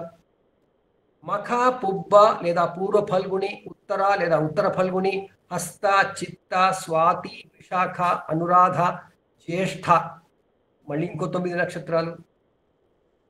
మూల, పూర్వాషాఢ, ఉత్తరాషాఢ, శ్రవణం, ధనిష్ఠ, శతభిషం, పూర్వాభాద్ర, ఉత్తరాభాద్ర, రేవతి అని ఇంకొక 9 నక్షత్రాలు గుర్తించారు. ఇలా గుర్తించినప్పుడు సంస్కృతంలో పూర్వ, ఉత్తర అంటే అర్థం ఏంటి? పూర్వ అంటే మనకి ఒక అర్థం తూర్పు, ఉత్తర అంటే ఉత్తరము. ఇంకొక అర్థం ఏంటి? పూర్వ అంటే ముందు, ఉత్తర అంటే వెనుక. పూర్వోత్తరములు అంట. ఆ పూర్వోత్తరములను గమనించి వాళ్ళు నక్షత్రాలను చూసినప్పుడు ఆ నక్షత్రాలు మంచి కాంతితో ఉన్నాయి, దివ్యమైన కాంతి. సో ఆ ముందు భాగం వెనుక భాగంలాగా తీసుకుని రాసులలో నక్షత్ర భాగాలను, ఆకాశ భాగాలను కూర్చోబెడుతున్నప్పుడు ఆ పెద్ద నక్షత్రానికి పూర్వభాగం ఉంది, ఉత్తర భాగం ఉంది అని పెట్టారు. అలా మనకి వచ్చినటువంటి మొట్టమొదటి నక్షత్రం ఫల్గుణీ నక్షత్రం. ఈ ఫల్గుణీ నక్షత్రానికి పూర్వభాగము ఉంది, ఉత్తర భాగము ఉందని గమనించి అంత పొడుగుందనమాట దాని కాంతి. అందువల్ల పూర్వ ఫల్గుణి, ఉత్తర ఫల్గుణి అన్నారు, లేదా దాన్ని పుబ్బ, ఉత్తర అంటారు. స్లాంగ్లో వచ్చేసిన తర్వాత మనం ఇప్పుడు షార్ట్ కట్స్ కావాలి కదా మనకి. ఇంత పొడుగు ఎవడు పెట్టుకుంటాడు, గుర్తు పెట్టుకుంటాడని పూర్వ ఫల్గుని, పూ ఫా అని మనం అబ్రివేషన్స్ పెట్టుకుంటాం కదా, అలాగే వాళ్ళు అబ్రివేషన్స్ పెట్టుకున్నారు. ఆ ఫా కాస్త పుబ్బా అయిపోయింది. ఇంకా ఊఫా అనలేదు, ఉత్తర అనేసారు. సో అలా మనకి పుబ్బ, ఉత్తర, పూర్వ ఫల్గుని, ఉత్తర ఫల్గుని అనే నక్షత్రాలు వచ్చాయి. అవి ఎక్కడుంటాయి? ఆకాశంలో మొత్తం 360 డిగ్రీలలో. మనం మొత్తం 360 డిగ్రీలు 0 డిగ్రీలు అశ్విని దగ్గర మొదలవుతాయి అనుకుంటే, అశ్విని నుంచి ఆశ్లేష వరకు 9 నక్షత్రాలు, తర్వాత మఖ 10, 11వ నక్షత్రం, 12వ నక్షత్రాలు మనకి ఆ విధంగా. అంటే ఆకాశ భాగాన్ని 11వ భాగం, 12వ భాగాన్ని వాళ్ళు పూర్వ ఫల్గుని ఉత్తర ఫల్గునిగా నిర్ణయించారు. దాని తర్వాత నక్షత్రాలు మళ్ళీ ఒక్కొక్క దానికే ఆ 13 డిగ్రీల 20 నిమిషాలు సరిపోయింది. అందువల్ల దానికి అలా వెళుతున్నప్పుడు మళ్ళీ పూర్వ ఆషాఢ ఉత్తర ఆషాఢ అని వచ్చాయి. అంటే ఆషాఢ అనే నక్షత్రమే, దానికి పూర్వ ఆషాఢ ఉత్తర ఆషాఢ. ఆ ఆషాఢ తర్వాత మళ్ళీ భాద్రపద అని వచ్చింది. సో భాద్రపద అనే నక్షత్రం దగ్గర భద్రపద ఏదో ఒకటి అయి ఉంటుంది. ఆ భాద్రపద దగ్గర పూర్వ భాద్ర ఉత్తర భాద్ర అని చెప్పుకోవచ్చు. కొన్ని చోట్ల పూర్వ భాద్రపద ఉత్తర భాద్రపద అని పూర్తిగా కూడా అంటారు. ఇది కాలక్రమంలో మారిపోయిన భాష తప్పితే, మారిపోయిన పదాలు తప్పితే మొట్టమొదటిగా కనుక్కున్న పదాలు కావండి. మొట్టమొదటి కనుక్కున్న పదాలన్నీ వేరువేరుగా ఉండిపోయినాయి. ఈరోజు మనం నేర్చుకోవడానికి వాళ్ళు సింప్లిఫై చేసి పూర్వభాద్ర ఉత్తరాభాద్ర అని చెప్పేస్తారు. సో ఆకాశంలో ఉన్న మొత్తం 27 మొత్తం నక్షత్రాలన్నింటినీ కూడా 27 భాగాలుగా చేసి ఆ ఒక్కొక్క భాగాన్ని నక్షత్రం అని అనుకుని ఆ నక్షత్రాల పేర్లు ఆ భాగంలోనే ఉన్న అతి కాంతివంతమైన నక్షత్రాల ఆధారంగా నిర్ణయించి వాటికి ఆ పేర్లు పెట్టారు. అదే మనకి అశ్విని మొదలుగా రేవతి వరకు 27 నక్షత్రం. అశ్విన్యాది రేవత్ పర్యంతం 27 నక్షత్రం. ఇప్పుడు మనకి జ్యోతిష శాస్త్ర విద్యార్థులుగా ఈ నక్షత్రాల పేర్లు మనకి నోటికి వచ్చి ఉండాలి. మనకి సాధారణంగా ఆల్ఫాబెట్స్ అంటే ఆలు నేర్చుకుంటున్నప్పుడు ఆ నుంచి రా వరకు మాత్రమే మనం నేర్చుకుంటాం. చాలా తక్కువ మంది రా నుంచి మళ్ళీ ఆ వరకు చదవగలుగుతారు. ఏబిసిడీలు నేర్చుకున్నప్పుడు ఏ నుంచి జడ్ వరకు వచ్చు, కానీ జడ్ నుంచి ఏ రావడం చాలా కష్టం. కానీ టైపింగ్ నేర్చుకునే వాళ్ళకి వచ్చండి. టైపింగ్ ప్రాక్టీస్లో వాళ్ళకి A to Z కొట్టిస్తారు, Z to ఏ కొట్టిస్తారు. అందువల్ల జెడ్ టు ఏ తెలవాలి, ఏ టు జెడ్ కూడా తెలియాలి. అప్పుడు సర్కిల్ అంతా తెలుస్తుంది, వృత్తం అంతా తెలుస్తుంది. అలా మనకి అశ్విని నుంచి రేవతి వరకు, రేవతి నుంచి అశ్విని వరకు మనకి తెలిసి ఉండడం బెటర్. లేదండి నాకైతే అసలు గుర్తే ఉండదు, గుర్తుండే వయసు కాదు కదా, ఎలా గుర్తుంటుంది? కానీ మనం ఏదో ఒక షార్ట్ కట్ మనం సొంతంగా నిర్ణయించుకోవాలి. దానికోసం మన ఋషులు ఏం చేశారు, మొత్తం 27 నక్షత్రాలు ఉన్నాయి కదా, ఓకే నువ్వు 9 నక్షత్రాలకు భాగం చేసి పెట్టుకో అన్నారు. 3 9 అవుతాయి, 3 భాగాలు గుర్తుపెట్టుకో. అది ఒక విధానం. తర్వాత వృత్తానికి చూసినప్పుడు గణిత శాస్త్ర వైద్యులందరికీ కూడా అర్థమవుతుంది, ఒక వృత్తంలో ఎన్నో లక్షణాలు ఉంటాయి, ఎన్నో విభాగాలుగా ఎంతో నాలెడ్జ్ ఉంటుంది. ఒక వృత్తానికి సంబంధించిన నాలెడ్జ్ గణిత శాస్త్రంలో చాలా పెద్ద శాస్త్రం, పెద్ద సమాచారం. దాంట్లో 120 డిగ్రీలు అనేది చాలా ముఖ్యం. ఒక సెక్షన్ అవుతుంది 3 సెక్షన్లకి. ఆ 100 ఎందుకు 100 చేసుకుంటే మళ్ళీ 60 మిగిలిపోతాయి కదా. సో 360ని మళ్ళీ సమాన భాగాలుగా గమనించినప్పుడు పెద్ద భాగాలు కావాలన్నప్పుడు 120 మిగులుతాయి. ఆ 120లో ఉన్న విశేషం ఏంటంటే కాంతులని వృత్తాలని కనుక మనం కలిపితే, ఆ విజ్ఞానాన్ని కలిపితే కాంతి ఎలా పరావర్తనం చెందుతుందో కనుక మనం చూస్తే, కాంతి ప్రయాణం ఎలా జరుగుతుందో చూస్తే, ఎక్కడ ఏ వృత్తంలో ఏ ప్రాంతంలో మొదలైన కాంతి రేఖ అయినా అది డైరెక్ట్గా రుజుమార్గంలో వెళుతుంది. కాబట్టి అది 360 డిగ్రీల 360 రుజురేఖలుగా వెళ్ళిపోతుంది. కాంతి పుంజం ఎక్కడైతే మొదలవుతుందో అక్కడి నుంచి 360 డిగ్రీలలో 360 సరళ రేఖలు రుజురేఖలు వస్తాయి. ఆ రుజురేఖలు వచ్చినప్పుడు వృత్తాన్ని సమానంగా భాగించే రుజురేఖలు ఎక్కడెక్కడ తగులుతాయి అంటే బయలుదేరిన చోటు నుంచి 120 దగ్గర ఒకవైపు, 240 వైపు ఒక దగ్గర కాదు. ఇది వృత్తంలో త్రిభుజం వస్తుంది. అందువల్ల వీటిని కోణములు అంటారు. ఎంత మ్యాథమెటిక్స్ నాలెడ్జ్ ఉందండి మట్టి జ్యోతిషం. ఇదంతా వాళ్ళు కనుక్కున్నారు, ఇక్కడి నుంచే మ్యాథమెటిక్స్ పుట్టుకొచ్చింది. అందువల్ల 120 డిగ్రీలని ఒక కోణము అన్నారు. సో వృత్తము ఎన్ని కోణాలుగా ఉంది? 3 కోణాలుగా ఉంది. సో ఏ ప్రాంతం నుంచి మొదలుపెట్టినా అక్కడి నుంచి 120 డిగ్రీ దగ్గరికి పోయేసరికి ఒక కోణం అవుతుంది. దానికి మళ్ళీ ఇంకొక 120 డిగ్రీలకు ఒక కోణం, అక్కడి నుంచి ఇక్కడికి ఇంకో 20 ఒక కోణం. 3 కోణాలతో వృత్తాన్ని భరించవచ్చు, వృత్తాన్ని పట్టుకోవచ్చు. ఆ 3 కోణాలే మనకి మళ్ళీ జ్యోతిషంలో ఆధారమయ్యాయి. సో 360 డిగ్రీలు, 160 డిగ్రీలు, 120 డిగ్రీలు సారీ. సో 120 డిగ్రీలు 360 డిగ్రీలు. ఇదేంటి డిగ్రీలో పాఠం చెప్పుకుంటున్నాం ఎట్లా అంటే, ఈ డిగ్రీల పాఠాన్ని వాళ్ళు సరళతరం చేశారు కాబట్టి చివరికి మనకి వేరే పరిభాషలో చెప్పుకొచ్చారు. 120 డిగ్రీలు అని చెప్పడానికి వాళ్ళు కోణము అన్నారు. కోణం అన్న ఒక మాటతో 120 డిగ్రీలు అన్న సెన్స్ వచ్చేసింది వాళ్ళు. ఆ విధంగా మనకి డిగ్రీల పరిభాష నుంచి సాధారణ పరిభాషిక సాంకేతిక పదాలకు వెళ్ళి అక్కడి నుంచి మళ్ళీ ఇప్పుడు మనం వెనక్కి వెళితే కానీ అర్థం కావట్లేదు. సో ఆ క్రమంలో మనకి జ్యోతిష్ శాస్త్రంలో ఋషులు ఒక వృత్తాన్ని, ఆ కాంతుల యొక్క ప్రభావాన్ని గణించడానికి వృత్తం అనుకొని ఆ వృత్తాకారంలో ఉన్న జ్యోతిష్సులన్నింటికీ పేర్లు పెట్టారు. అందువల్ల మనకి మొట్టమొదటి జ్యోతిష్సులు ఏమిటి? స్థిర జ్యోతిష్సులు అంటే నక్షత్రములు అన్నారు. నక్షత్రము అంటే 1/27 భాగం. వృత్తములో 1/27 భాగం ఒక నక్షత్రం, ఆకాశ భాగం. ఎక్కడ? భచక్రంలో. చూడండి, భచక్రంలో 1/27 భాగం కావాలి. మళ్ళీ అక్కడెక్కడో ఉత్తర మండలం, ఉత్తరాకాశ మండలం, దక్షిణాకాశ మండలం అడిపోతే లాభం లేదు. అక్కడ 27 భాగాలు ఉండవు, తగ్గిపోతాయి. 27 భాగాలుగా చేయగలిగింది భచక్రంలోనే. ఎందుకంటే చంద్రుడిని బట్టి పోయాం కాబట్టి, చంద్రుడు ఇంతకన్నా అటు ఇటు పోలేడు కాబట్టి. సైన్స్ ఉందండి. ఆ విధంగా మనకి 27 నక్షత్రాలు, వాటిని రోజు చంద్రుడు మారిపోతుంటాడు కాబట్టి రోజు ఒక దగ్గర పడుకుంటున్నాడు అనుకొని చంద్ర సౌధాలు అన్నారు, లునార్ మ్యాన్షన్స్ అన్నారు అక్కడ పాశ్చాత్యం. అది భారతీయ జ్యోతిషంలో అలా అనలేదు. ఆ భారతీయ జ్యోతిషంలో ఏం చేశారు? ఆయన 127 మంది భార్యలు అన్నారు. అంటే ఇంకా దగ్గరగా జీవించడం, జీవితానికి దగ్గరగా పెట్టాలంటే బిల్డింగ్లో ఉంటున్నాడంటే ఒకటి, భార్య దగ్గర ఉంటున్నాడంటే ఒకటే అవుతుంది కదా. రెండు మీనింగ్ ఒకటే, కానీ అర్థం చేసుకునేటప్పుడు భార్య దగ్గర ఉండంటే చాలా దగ్గరగా ఉన్నాడని వస్తుంది, ఇంట్లో ఉంటున్నాడంటే ఆ ఇల్లు అనుకుంటుంది. అట్లా వాళ్ళు ఎంత సూక్ష్మమైన అర్థవంతంగా చంద్రుడికి 27 నక్షత్రాలు భార్యలు అని చెప్పారు. ఇది కథ. ఆయన ఏంది పొలిగామి కాదు, ఆయన ఏదో పెళ్లి చేసుకోలేదు. అసలు చంద్రుడే అక్కడ లేడు, మనలాంటి మనిషి చంద్రుడే కాదు. చంద్రుడు మనలాంటి మనిషి కాడు. చంద్రుడు శక్తి, గ్రహశక్తి. ఆయన తిరిగేటప్పుడు 27 ఆకాశ భాగాల్లోంచి తిరుగుతూ వస్తాడు ఒక చుట్టుకి. అందువల్ల ఆ 27 భాగాల నుంచి తిరిగి వస్తున్నాడంటే ఆ 27 భాగాలు ఆయనతో ఎప్పుడు ఉంటుంటాయి. అందువల్ల 27 మంది భార్యలు అన్నారు. సో ఆ కథను పక్కన పెట్టి జ్యోతిష్సులు ఏమిటి అంటే, మొట్టమొదటి జ్యోతిష్సులు నక్షత్రములు.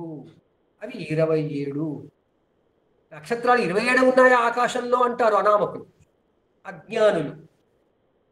వాళ్ళకి నక్షత్రం అనే పదానికి, పారిభాషిక పదానికి, టెక్నికల్ వర్డ్కి మీనింగ్ తెలియదు కదా, నేచురల్. కానీ ఇప్పుడు మనకు ఆ మీనింగ్ తెలిసింది కాబట్టి నక్షత్రము అంటే కొన్ని నక్షత్రాల సమూహం అయింది. ఈ నక్షత్రానికి నిడివి ఉంది. ఆ నిడివి 13°20'. ఈ నక్షత్రాన్ని 4 భాగాలు చేశారు ఋషులు. ఎందుకు? రాసుల్లో కూర్చోబెట్టడానికి. అప్పుడు దానికి 3°20' ఒక పాదం అయింది. పాదము అంటే ఏంటి? పావు అని అర్థం. ఆ పాదం అనే పేరు ఎందుకు వచ్చింది? మనకు 2 ఉన్నాయి కదా అంటే మనకు కాదు, ఋషులు గమనించింది జంతువులకి. జంతువులు 4 పాదాల మీద నడుస్తాయి. మనుషులు కూడా 4 పాదాలు ఉండేదేమో. 2 పాదాలు 2 అరచేతులు ఉన్నాయి కదా, కరతలాలు. ఇలా 4 పాదాలు అంటే 4 పావులుగా గమనించి ఆ 4 పావులు ప్రతి నక్షత్ర భాగానికి ఆపాదించి మొదటి రాశిలో 9 పాదాలని కూర్చోబెట్టినప్పుడు మొదటి రాశిలో అశ్విని, భరణి, కృత్తిక కూర్చుంటాయి. కానీ కృత్తికలో ఒక పాదమే కూర్చుంది. 3 పాదాలు అంటే 3 భాగాలు పక్కకి వెళ్ళిపోవాల్సి వస్తుంది. అందువల్ల కృత్తికా నక్షత్రపు మొదటి పాదము మేషరాశిలో ఉంటుంది. మిగతా 3 పాదాలు తరువాత రాశి అయినటువంటి వృషభ రాశిలో ఉంటాయి. అసలు ఆకాశంలో ఇవి ఎట్లా ఉంటాయి? మనకి రోజు ఆకాశంలో ఉదయిస్తూ ఎలా కనపడతాయి? మొదలు మేషం ఉదయిస్తుంది, దాని తర్వాత వృషభం ఉదయిస్తుంది, దాని తర్వాత మిథునం ఉదయిస్తుంది. అంటే భూమి చుట్టూ, తన చుట్టూ తాను తిరుగుతున్నప్పుడు ఆకాశంలో మన వెనక నుంచి అన్నీ వస్తూ ఉంటాయి. అంటే మనకు కనపడే దాని కింద దాని తర్వాతది ఉంటుంది, దాని తర్వాత దాని కింద ఉంటుంది. ఆ విధంగా మనం చూసుకుంటే మనకి మొదట మేషం, మేషానికి వెనుక వృషభం, వృషభానికి వెనుక మిథునం, మిథునానికి వెనుక కర్కాటకం, ఈ ఆర్డర్లో ఉంటాయి. అందువల్ల అశ్విని నక్షత్రం దగ్గర నుంచి మొదలు పెడితే ఆ 13°20' భాగంలో ఉన్న అన్ని నక్షత్రాలు చూస్తూ కాస్త గడిపేస్తే దాంట్లో ఒక నక్షత్రం పేరు అశ్విని అవుతే అది 2 నక్షత్రాలుగా ఉందని, దాని కారణంగా మన మీద ప్రభావం జరిగితే ఏం జరిగింది అని వాళ్ళు మళ్ళీ పెద్ద రీసెర్చ్ చేసి ఆ దాని క్రమంలో దానికి నక్షత్రానికి లక్షణాలు ఆపాదించి ఆ నక్షత్రం పోగానే భరణి వచ్చిందని మళ్ళీ భరణి నక్షత్రం ఏ ఆకారంలో ఉంది, అది ఆ ఉన్న 13 గంటల 20 నిమిషాల్లో అది ఏ ఆకారంలో కనపడుతోంది, అన్ని నక్షత్రాలు కలిపి ఆ దాంట్లో మంచి ప్రకాశవంతమైన నక్షత్రం ఏమిటి అని దాన్ని గుర్తించి దాన్ని పక్కన పెట్టి ఇట్లా ఆకాశంలో ఉన్న వేలాది నక్షత్రాలను, కంటికి కనపడే వేలాది నక్షత్రాలను 27 నక్షత్ర సమూహాలుగా గుర్తించారు. ఈ నక్షత్రాలు అన్నారు. ఆ నక్షత్రాలలో మనకి అశ్విని అనగానే అశ్విని నక్షత్రపు భాగంలో ఎన్నో నక్షత్రాలు ఉండొచ్చు.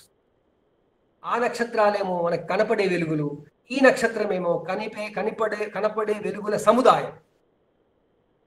అట్లా ఉన్నప్పుడు మరి ఒక రాశిలో ఈ సముదాయపు నక్షత్రాలన్నీ ఉన్నాయి, భరణి నక్షత్రపు సముదాయాలన్నీ ఉన్నాయి, కృత్తికా నక్షత్రపు సముదాయాలన్నీ రావాలంటే దాంట్లో ఒక భాగం మాత్రమే వచ్చింది, 3 భాగాలు తర్వాత రాశిలోకి వెళ్ళిపోయాయి. అందువల్ల ఈ కృత్తికా నక్షత్రపు భాగంలోని నక్షత్రాలు, భరణిలోని నక్షత్రాలు, అశ్వినిలోని నక్షత్రాలు ఇవన్నీ చూస్తే పెద్ద కుప్పలుగా అయిపోయాయి. అందువల్ల ఇది ఒక కుప్ప అన్నారు. అందువల్ల రాశి అనే పేరు ఇచ్చారు. రాశి అంటే కుప్ప. సో కుప్పలు, నక్షత్రాల కుప్పలు రాసులైతే నక్షత్ర సమూహాలు నక్షత్రాలయ్యాయి. ఇవన్నీ నక్షత్ర మండలంలో ఉన్నాయి. అలా మనకి మేషము నుండి మీనము వరకు నక్షత్రాలే నక్షత్రాలు. ఎక్కడ ఋషులు కావాలని మేస్త్రీ పని చేసి గోడలు కట్టలేదు. అక్కడ గోడలు లేవు కట్టడానికి, మనకు అందదు. మరి ఏం చేశారు? ఊహించారు. ఇంత భాగం లెక్క, గణితం, ఇంత భాగం వరకు మేషరాశి, ఆ తర్వాత వృషభ రాశి. మరి మేషరాశిలో మళ్ళీ ఫర్దర్గా ఎలా గుర్తించాలి అంటే అశ్విని నక్షత్ర భాగం, భరణి నక్షత్ర భాగం పోయిన తర్వాత 25% కృత్తికా నక్షత్ర భాగం అనుకున్నారు. దాని తర్వాత మళ్ళీ 75% నక్షత్ర భాగం వృషభ రాశిలో ఉందన్నారు. ఆ తర్వాత మళ్ళీ రోహిణి నక్షత్రం, ఆ తర్వాత మనకి ఆ రాశిలో మనకి కావాల్సింది 9 పాదాలే. దాంట్లో కృత్తికవి 3 వచ్చేసాయి, రోహిణివి 4 వచ్చేసాయి, 7 అయిపోయినాయి. తర్వాత ఉన్న మృగశిరవి 2 చాలు. అందువల్ల ఆ 2 పాదాలని అంటే సగ భాగాన్ని, మృగశిర నక్షత్రపు సగ భాగాన్ని వృషభ రాశిలో ఉంచారు. మిగతా సగ భాగాన్ని దాని తర్వాత రాశి అయినటువంటి మిథున రాశిలో పెట్టారు. ఈ విధంగా మనకి మేషరాశిలో అశ్విని, భరణి మొత్తం, కృత్తికా నక్షత్రం ఒక భాగం, వృషభ రాశిలో కృత్తికా నక్షత్రపు 3 భాగాలు, రోహిణి నక్షత్రపు మొత్తం 4 భాగాలు, మృగశిర నక్షత్రపు 2 భాగాలు సగం మాత్రమే తీసుకున్నారు. తర్వాత మిథున రాశిలో మిగిలిన మృగశిర నక్షత్రపు 2 భాగాలు, తర్వాత మనకి ఆర్ద్ర నక్షత్రపు మొత్తం 4 భాగాలు, తర్వాత 4 + 2 వచ్చాయి కాబట్టి 6 వచ్చాయి కాబట్టి మనకి 3 వస్తే చాలు కాబట్టి పునర్వసు నక్షత్రపు 3 భాగాలు మాత్రం వృషభ రాశిలో తీసుకుని, తర్వాత ఉన్న మిథున రాశిలో తీసుకుని, తర్వాత ఉన్న కర్కాటక రాశిలో మిగిలిన పునర్వసు నక్షత్రపు భాగాన్ని పెట్టుకొని ఆ ప్రాంతాన్ని కర్కాటక రాశి అని, కర్కాటక రాశిలో మొదటి భాగం పునర్వసు నక్షత్రపు 4వ పాదమని, ఆ తర్వాత పుష్యమి నక్షత్రపు 4 భాగాలు తీసుకున్నారు, ఆశ్లేష నక్షత్రపు 4 భాగాలు తీసుకున్నారు. అప్పటికి 4 రాసులు ఫుల్ అయిపోయాయి. అంటే రాసుల కౌంటింగ్ మొదలు పెడితే, ఈ నక్షత్రాలను రాసుల్లో జోడించడం మొదలు పెడితే ప్రతి 4 రాసులకి 9 నక్షత్రాలతో అయిపోతుంది సెట్. 3 భాగాలు చేస్తే 9 నక్షత్రాలు, 9 నక్షత్రాలు, 9 నక్షత్రాలు చేస్తే ఆ 9 సంస్కృతంలో నవకము అంటారు. సో నవకము, మొదటి నవకము అశ్విని నుంచి ఆశ్లేష, రెండవ నవకము మఖ నుంచి జ్యేష్ఠ, మూడవ నవకము మూల నుంచి రేవతి. సో మొదటి నవకంలో మేషము, వృషభము, మిథునము, కర్కాటకము రాసులు వచ్చాయి. రెండవ నవకంలో సింహము, కన్య, తుల, వృశ్చిక రాసులు వచ్చాయి. మూడవ నవకంలో ధనుస్సు, మకరము, కుంభము, మీనము రాసులు వచ్చాయి. ఇదంతా స్ట్రక్చర్ క్రియేట్ అయిపోతుంది. మొదటి నవకము నక్షత్రాలతో 4 రాసులు, రెండవ నవకపు నక్షత్రాలతో 4 రాసులు, మూడవ నవకపు నక్షత్రాలతో 4 రాసులు, మొత్తం 12 రాసులు వచ్చాయి. 27 నక్షత్రాలు వచ్చాయి. 108 పాదాలు కూడా వచ్చేసాయి. మొదటి 4లో ఏ ఆర్డర్లో ఏ స్ట్రక్చర్తో ఉన్నాయో అదే రెండవ నవకంలో, అదే మూడవ నవకంలో. అందువల్ల కేవలము మనకి 3 నక్షత్రాలు మాత్రం ఒక రాశిలో కొంత, మరొక రాశిలో కొంత విభజించబడ్డాయి. అంటే ఆ నక్షత్రము భిన్నమైనది. భిన్నం కావడం అంటే ఏంటి? పగిలిపోవడం కాదు. భిన్నము అంటే కొంత ఇక్కడ కొంత అక్కడ ఉండిపోవడం. అలా భిన్న నక్షత్రములు, భిన్న పాద నక్షత్రములు అయ్యాయి. భిన్న పాద నక్షత్రాలు ఏమేమిటి? మనకి మేషం నుంచి వృషభానికి వెళ్తుంటే కృత్తిక, వృషభం నుంచి మళ్ళీ మిథునానికి వెళుతుంటే మృగశిర, ఎలాగో కృత్తిక అయిపోయింది, మళ్ళీ మృగశిర కూడా. సో కృత్తిక, మృగశిర, మళ్ళీ మిథునం నుంచి వృషభం నుంచి మిథునానికి వెళ్ళిన తర్వాత మిథునం నుంచి కర్కాటకానికి వెళుతుంటే మళ్ళీ పునర్వసు. అందువల్ల కృత్తిక, మృగశిర, పునర్వసు ఈ మూడు మొదటి నవకములోని భిన్నపాద నక్షత్రములు అయి. అంటే కృత్తికా నక్షత్రం మేషరాశిలోనూ ఉంటుంది, వృషభ రాశిలోనూ ఉంటుంది. మృగశిర నక్షత్రం వృషభ రాశిలోనూ ఉంటుంది, మిథున రాశిలోనూ ఉంటుంది. మృగశిర నక్షత్రం తర్వాత పునర్వసు నక్షత్రం మిథున రాశిలోనూ ఉంటుంది, కర్కాటక రాశిలోనూ ఉంటుంది. ఇక్కడ ఎండింగ్ మనకి ఆశ్లేష, అక్కడ బిగినింగ్ అశ్విని. అశ్విని నుంచి ఆశ్లేష లోపల 9 నక్షత్రాలకి 3 నక్షత్రాలు భిన్నపాద నక్షత్రాలు వచ్చాయి. ఈ నవకంలో ఇలా వస్తే మనం రాసుకుంటే అశ్విని, భరణి, కృత్తిక, రోహిణి, మృగశిర, ఆర్ద్ర, పునర్వసు, పుష్యమి, ఆశ్లేష ఇలా వచ్చినప్పుడు మొదటి 2 నక్షత్రాలు ఫుల్గా ఉంటాయి. 3వ నక్షత్రం 1+3గా మారిపోతుంది.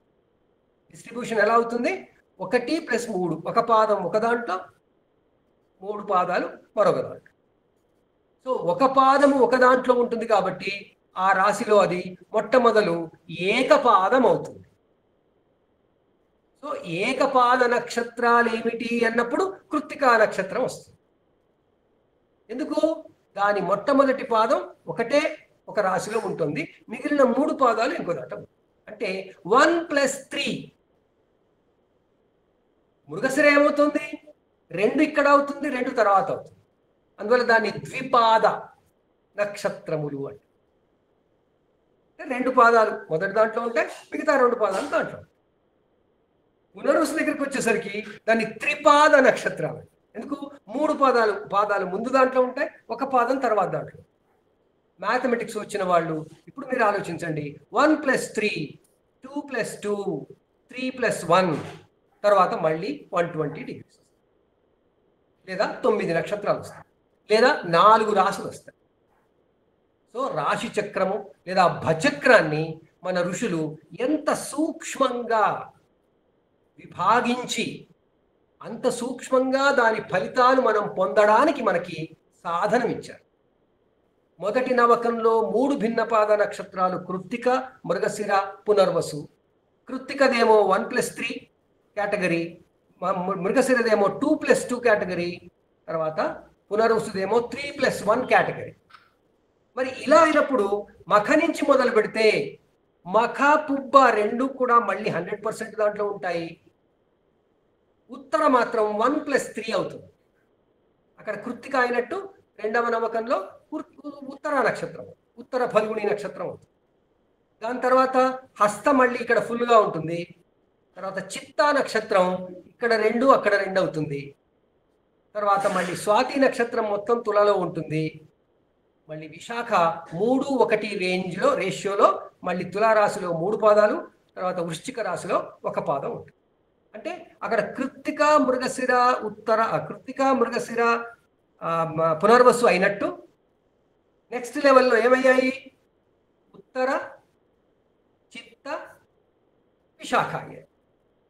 అంటే ఆ విభజించబడినటువంటి భాగాలన్నీ కూడా కృత్తిక ఎలా ఉందో ఉత్తర అలాగే ఉంది, మృగశిర ఎలా ఉందో చిత్త అలాగే ఉంది, పునర్వసు ఎలాగుందో విశాఖ కూడా అలాగే. మనకి ఇలా ఈ 2 సెట్లు వచ్చేసాయి.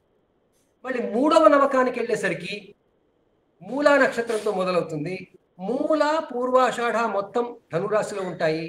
ఉత్తరాషాఢ మాత్రం 1 పాదమే ఉంటుంది. మళ్ళీ ఉత్తరాషాఢ 3 పాదాలు మకర రాశిలో ఉంటాయి. సో ఉత్తరాషాఢ మళ్ళీ 1+3 కేటగిరీలో వచ్చింది. దాని తర్వాత శ్రవణం మొత్తం ఉంటుంది. మళ్ళీ ధనిష్ట 2 పాదాలు ఇటు 2 పాదాలు అటు అవుతుంది. అందువల్ల ధనిష్ట 2 పాదాలతో మన మకరంలో 2 పాదాలు మన కుంభంలో ఉంటాయి. సో కుంభరాశిలో మళ్ళీ ధనిష్ట తర్వాత శతభిషం మొత్తం ఉంటుంది. పూర్వభాద్ర 3 పాదాలు ఉంటాయి. ఒక పాదం మీనంలోకి వెళ్ళిపోతుంది. మీనంలో మళ్ళీ పూర్వభాద్ర 1 పాదం, ఉత్తరాభాద్ర 4 పాదాలు ఉంటాయి, రేవతి 4 పాదాలు ఉంటాయి. ఈ మొత్తం 12 రాశుల్లో 27 నక్షత్రాల్లో మనకి 9 భిన్న పాద నక్షత్రాలు వచ్చాయి. మొదటి నవకంలో 3, రెండవ నవకంలో 3, మూడవ నవకంలో 3. మొదటి నవకంలో కృత్తిక, మృగశిర, పునర్వసు. రెండవ నవకంలో ఉత్తర, చిత్త, విశాఖ. మూడవ నవకంలో ఉత్తరాషాఢ, ధనిష్ట, పూర్వభాద్ర. ఇవి మీరు నోట్బుక్లో స్ట్రైట్గా రాసుకోండి, తెలిసిపోతుంది. చాలా సింపుల్. అలా చూస్తున్నప్పుడు ఈ భిన్న పాద నక్షత్రాలు ఎన్ని అంటే 27 నక్షత్రాలలో భిన్న పాద నక్షత్రాలు 9. మిగిలిన 18 నక్షత్రాలు మొత్తం పూర్ణపాద నక్షత్రాలు అవుతాయి. ఎందుకు? అవి ఏదో ఒక రాశిలో మొత్తం 4 పాదాలు ఉంటాయి. ఇలా ఉండడం వల్ల నేను కృత్తికా నక్షత్రంలో పుట్టాను, నాకేమవుతుంది అంటే ఏమీ కాదు. అనవసరంగా దాంట్లోకి వెళ్ళిపోకండి. ఇదంతా ఆకాశాన్ని స్టడీ చేయడానికి మనము కన్వీనియన్స్ కొరకు విభాగించుకున్న విధానం మాత్రమే.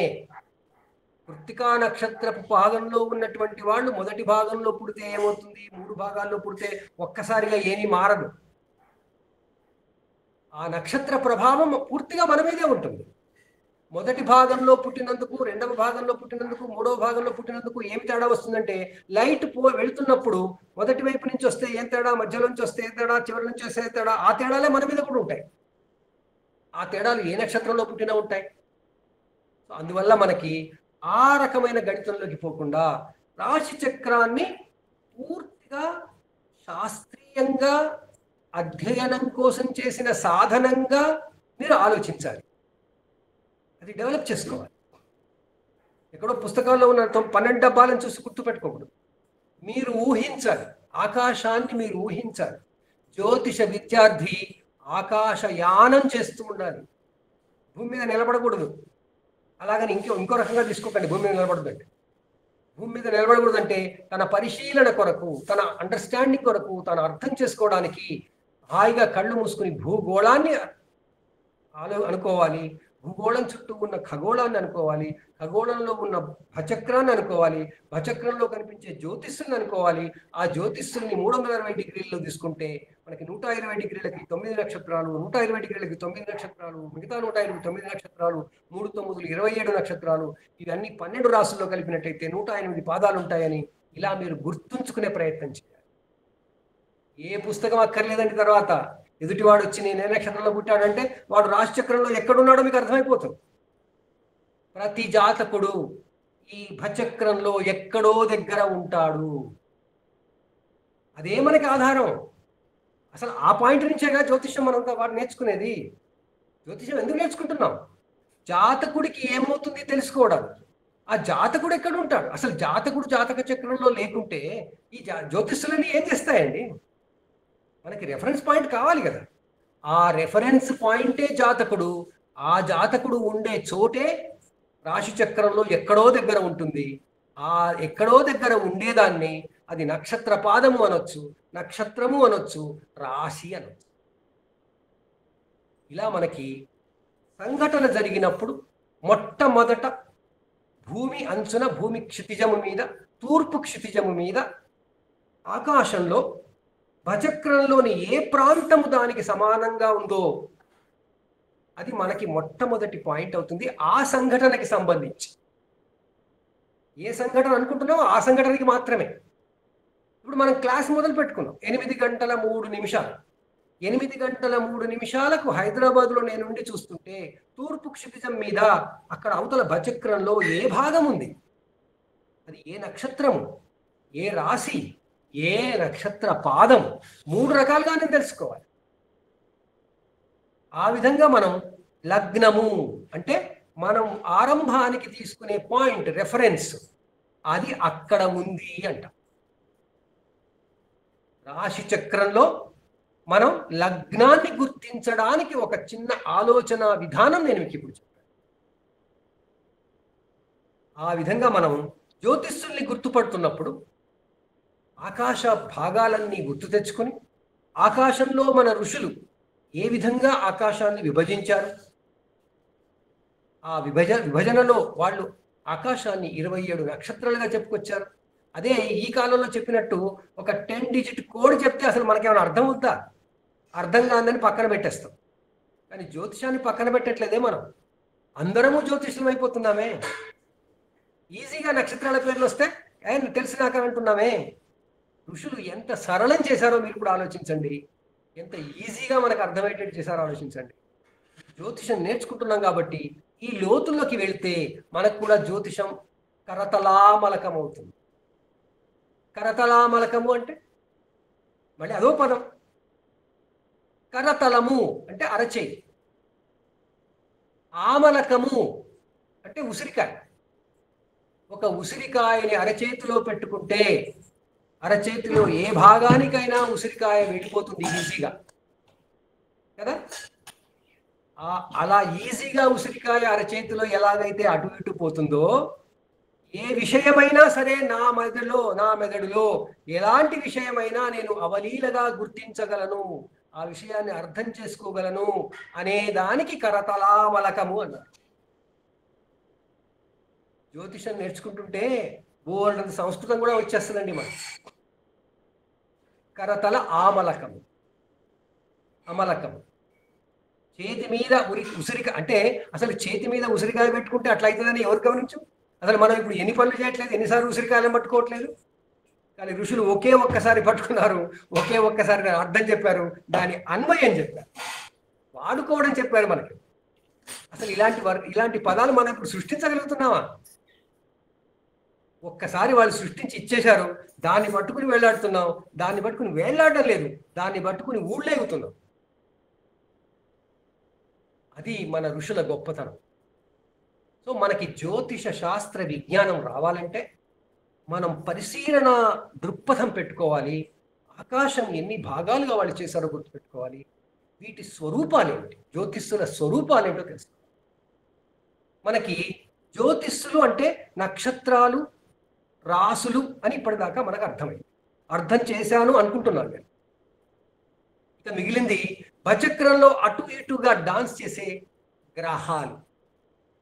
ఒకసారి గ్రహం ఇటుపోతుంది, ఒకసారి అటుపోతుంది.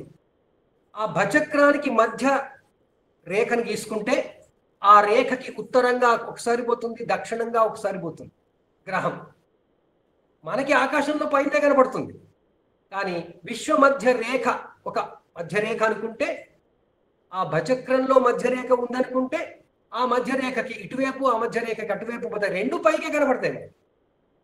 అలా ఉత్తరం వైపు భచక్రపు మధ్యరేఖ నుంచి ఉత్తరం వైపు, భచక్రపు మధ్యరేఖ నుంచి దక్షిణం వైపు వెళ్ళడాన్ని అస్ట్రానమీలో డెక్లినేషన్ అంటారు. మనం అబ్జర్వ్ చేస్తాం, గ్రహాలు అటు ఇటు పోవడం కనబడుతుంది మనకు. అదే ఋషులు ఖగోళ విజ్ఞానంలో తీసుకెళ్ళి మనకి దాన్ని క్రాంతి, తెలుగు పదం ఇమీడియట్గా రావట్లేదు, డెక్లినేషన్. అలా మనకి డెక్లినేషన్ అనే పదం మీరు గూగుల్ కూడా చూసుకోండి. డెక్లినేషన్ నేను చెప్పే పాఠంలో విని ఊరుకోమని చెప్పను. మీ అంతలో మీరు మళ్ళీ ఈ వారం రోజుల్లో ఏదో పరిశోధన చేయండి. గూగుల్ ఉందిగా మన చేతిలో, కొడితే చాలు పదం, బోలెడంత విజ్ఞానం వస్తుంది. సో భచక్రంలో గ్రహాలు అనేవి కూడా తిరుగుతున్నాయి అని గమనించి ఆ గ్రహాలను కూడా మన మీద ప్రభావం చూపే వెలుగులుగా భావించి మన ఋషులు చర జ్యోతిష్సులు, డైనమిక్ ఎనర్జీస్ అన్నారు. జ్యోతిస్సు అంటే ఎనర్జీ అండి, శక్తి. అది కాంతి కాదు, ట్యూబ్లైట్ నుంచి వచ్చే లైట్ కాదు. ట్యూబ్లైట్ నుంచి వచ్చే లైట్ని పట్టుకుంటేనే మనకు అర్థమవుతుంది. అందుకోసం వెలుగులు వెలుగులు, లైటు లైట్ అంటున్నాం. లైట్ అంటే ఇంతే కదా, స్విచ్ ఆఫ్ చేస్తే పోతుంది కదా అంటే అవి పోవు. అవి జగత్తులో కాలాతీతంగా మనకి కనబడుతూనే ఉన్నాయి. వాటి కాంతుల ప్రభావం మన మీద ఎప్పుడూ ఉంటుంది. మనమే ఆ కాంతిలో ఒక భాగం. భూమే కాంతుల్లో ఒక భాగం.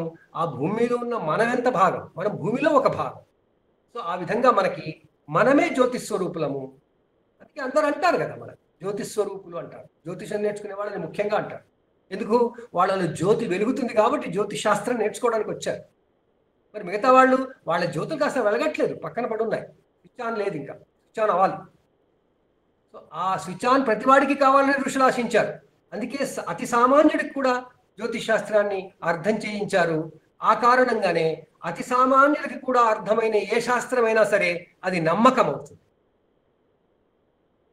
ఆ నమ్మకాన్ని శాస్త్రానికి అర్థంగా గమనించకపోతే, శాస్త్రానికి శాస్త్రమైన విషయంగా గ్రహించకపోతే, అయినా నేను అదే నమ్ముతాను అంటే అది మూఢనమ్మకం. శాస్త్రము, నమ్మకము, మూఢనమ్మకము స్టేజ్ అంటే మనకు అర్థమైపోతాయి.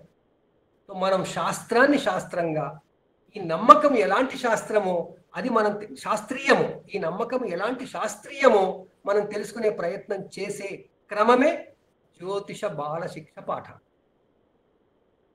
సో మనకిప్పుడు జ్యోతిష్యులు అంటే నక్షత్రాలు, రాసులు, గ్రహాలు మూడు వచ్చాయి. జ్యోతిషం అంటే వీటికి సంబంధించిన శాస్త్రం. నాకేమవసరం ఇది అనుకుంటే, మనకు అసలు కంఫర్ట్ లేదా భద్రత లేదా మనకి సౌకర్యం కావాలంటే వీటి ద్వారానే వస్తుందిరా బాబు అన్నారు. లేదు మా ఇంట్లో హాయిగా నేను ట్యూబ్లైట్ వేసి పడుకుంటున్నాను, లేకపోతే రాత్రిపూట ఏ లైటు లేకుండా పడుకుంటున్నాను, నేను కంఫర్టబుల్గానే పడుకుంటున్నాను అంటే, అలా పడుకుంటే కంఫర్టబుల్గానే ఉంటావా? ప్రశ్న వేసుకోండి. బయట చలికాలం అయితే మీరు కంఫర్టబుల్గానే పడుకుంటారా? బయట ఎండాకాలం అయితే అదే కంఫర్టబుల్గా పడుకుంటారా? బయట వానాకాలం అయితే అదే కంఫర్టబుల్గా అదే బెడ్రూమ్లో పడుకుంటారా? పడుకో. మళ్ళీ ఏదో సాధనాలు కావాలి మనకి. చలికాలం అయితే దుప్పటి కావాలి, ఎండాకాలం అయితే ఫ్యాన్ పెరగాలి లేదా ఏసీలు కావాలి, వానాకాలం అయితే అన్నీ బంద్ చేసుకుని పక్కన కూర్చోవాలి, వేడి వేడి బజ్జీలు తినాలి. ఎందుకు ఈ మార్పు? ఆ మార్పే జ్యోతిష్యులు కలిగించే మనకి ప్రభావం. ఇది అత్యంత కనిష్టమైనటువంటి విజ్ఞానంగా చెప్పాలంటే, లోయెస్ట్ కామన్ సెన్స్తో చెప్పాలంటే ఇలా. దీన్ని ఉన్నతంగా ఆలోచిస్తే, సూక్ష్మంగా ఆలోచించినట్టయితే, లోతుకు వెళితే మన ప్రతి క్షణము జ్యోతిష్యుల ప్రభావమే. నేను ఈ క్షణాన్ని మీకు ఏది చెబుతున్నానో అదంతా కూడా జ్యోతిష్యుల ప్రభావం. నేను పాఠం ఇలా చెప్పాలి అని అనుకోలేదు, ఇలాగే ఎందుకు చెప్తున్నాను? ఆ జ్యోతిష్యుల ప్రభావం. ఎందుకు? మీరు కనిపిస్తున్న మీరు మిమ్మల్ని చూస్తూ నేను చూస్తున్నటువంటి క్రమంలో మన మధ్య వచ్చిన జ్యోతిష్యుల ప్రభావ సమ్మిళిత ప్రభావమే మన ప్రభావం. నేను చెప్పే క్రమం. ఏ క్షణమైనా జ్యోతిష్యుల ప్రభావం లేకుండా జీవితం లేదు. పడుకున్న జ్యోతిష్యుల ప్రభావమే ఉంది. పడుకుంటే మన మీద లేదు, మన చుట్టూ ఉన్న పరిస్థితుల మీద మాత్రం, మన చుట్టూ ఉన్న వాతావరణం మీద ఉంది. మనం లేస్తే మనలో చైతన్యం లేచింది కాబట్టి, మనలో సుషుప్తి అవస్థ, నిద్రావస్థ పోయింది కాబట్టి, అప్పుడు మన మీద కూడా ప్రభావం మనకి అర్థమవుతుంది. మనకి అర్థం కాని ప్రభావం ఉంటుంది, అది మనకు తెలియదు, నిద్రపోతున్నాం కాబట్టి. అందుకే నిద్రపోతుంటే దైనిక చర్య, జీవచర్య ఏమైనా మారుతుందా? ఆగుతుందా? ఊపిరి ఆగుతుందా? ఊపిరి ఆగట్లేదు కదా. సో ఇన్ని ఉంటే కూడా జ్యోతిష్యులు అనేవి నమ్మకపోతే ఎట్లా? అన్ని జ్యోతిష్యులమయమే, అంతా జ్యోతిష్యుల యొక్క క్రియ, సక్రియాత్వమే.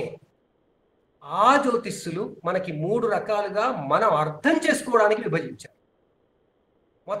మొత్తం జ్యోతిష్యుల చక్రమంతా కూడా వాళ్ళు విభజించలేకపోయారు, ఎందుకంటే తెలియదు, ఏది ఎక్కడుందో తెలియదు ఇంకా. అందువల్ల కనపడే వాటిని మాత్రం, అర్థం చేసుకోగలిగే వాటిని మాత్రం, అవి ఆకాశంలో కనిపించే వాటిని మాత్రమే జ్యోతిష్యులు, మూడు రకాల జ్యోతిష్యులుగా మనకి ఇచ్చారు. అవి నక్షత్రాలు, తర్వాత రాసులు, తర్వాత గ్రహాలు. మరి నక్షత్రాల స్వరూపం ఏంటి? జ్యోతిషంలో నక్షత్రము అనేటువంటి జ్యోతిష్ యొక్క స్వరూపం ఏంటి అంటే, నక్షత్రాల సముదాయము, తారకల సముదాయము, కొన్ని వెలుగుల సముదాయము. అది ఏ ఆకారంలో ఉంటుంది? ఏదో ఒక ఆకారంలో ఉంటుంది. ఏదున్నా దాని నిడివి 13 డిగ్రీల 20 నిమిషాలే. ఆకాశంలో 13 డిగ్రీల 20 నిమిషాలు, వృత్తంలో 13 డిగ్రీల 20 నిమిషాలు ఎంత పొడుగుందో అంత పొడిగే అది. దాని స్వరూపం అదే. దాన్ని ఎలా గుర్తించాలి నేను? మరి భూమి మీద ఉన్నవాడిని ఎలా గుర్తించాలి అంటే, ఆ ప్రాంతంలో ఏదో ఒక నక్షత్రం ఎట్లా ఉందో దాని ఆకారం చూసి గుర్తుపెట్టుకో. అక్కడ మనకి ఇండివిజువల్ నక్షత్రాలు కనపడతాయి. అందువల్ల మీరు ఈ రోజుల్లో నక్షత్రాలు అనేటువంటి విజ్ఞానం ఎంత చదువుతున్నారో ఆ విజ్ఞానం అంతా కూడా ఆ 13°20' నక్షత్ర భాగంలో ఉన్న ఒక నక్షత్రము లేదా 2 నక్షత్రాలు లేదా 3 నక్షత్రాలకు సంబంధించిన విజ్ఞానం మాత్రమే, ఆకారం మాత్రమే. ఈరోజు మన మిత్రుడు ఒకరు పెట్టారు, ఏదో నక్షత్ర చూసి అన్ని ప్రతి నక్షత్రం గురించి చాలా బాగుంది, ఇది నేను చదువుకోవచ్చా మొదట అని అన్నారు. వారిని దీంట్లో పాఠాలు కూడా జాయిన్ అవ్వమన్నారు. ఎస్, చదువుకోవచ్చు, కానీ ఆ నక్షత్రమే మనల్ని ప్రభావం చేయట్లేదు. ఆ నక్షత్రము ఉన్న నక్షత్ర భాగం 13°20' మనల్ని ప్రభావితం చేస్తుంది. అది గుర్తించాలి. అది నక్షత్ర స్వరూపము. ఇండివిజువల్ గా అశ్విని అనే నక్షత్రం ఎలా ఉంటుంది అనేది మళ్ళీ మనకి పుస్తకాల్లో దొరుకుతుంది, గూగుల్లో దొరుకుతుంది. మనకి కావాల్సిన అశ్విని ఆ ఒక్క అశ్విని కాదు, అది కేవలం సింబాలిక్ గా అశ్వినిని గుర్తించడానికి ఒక నక్షత్రం. హైదరాబాద్ నగరము అంటే ఎలా ఉంటుంది? హైదరాబాద్ అనేది అసలు ఎక్కడుంది?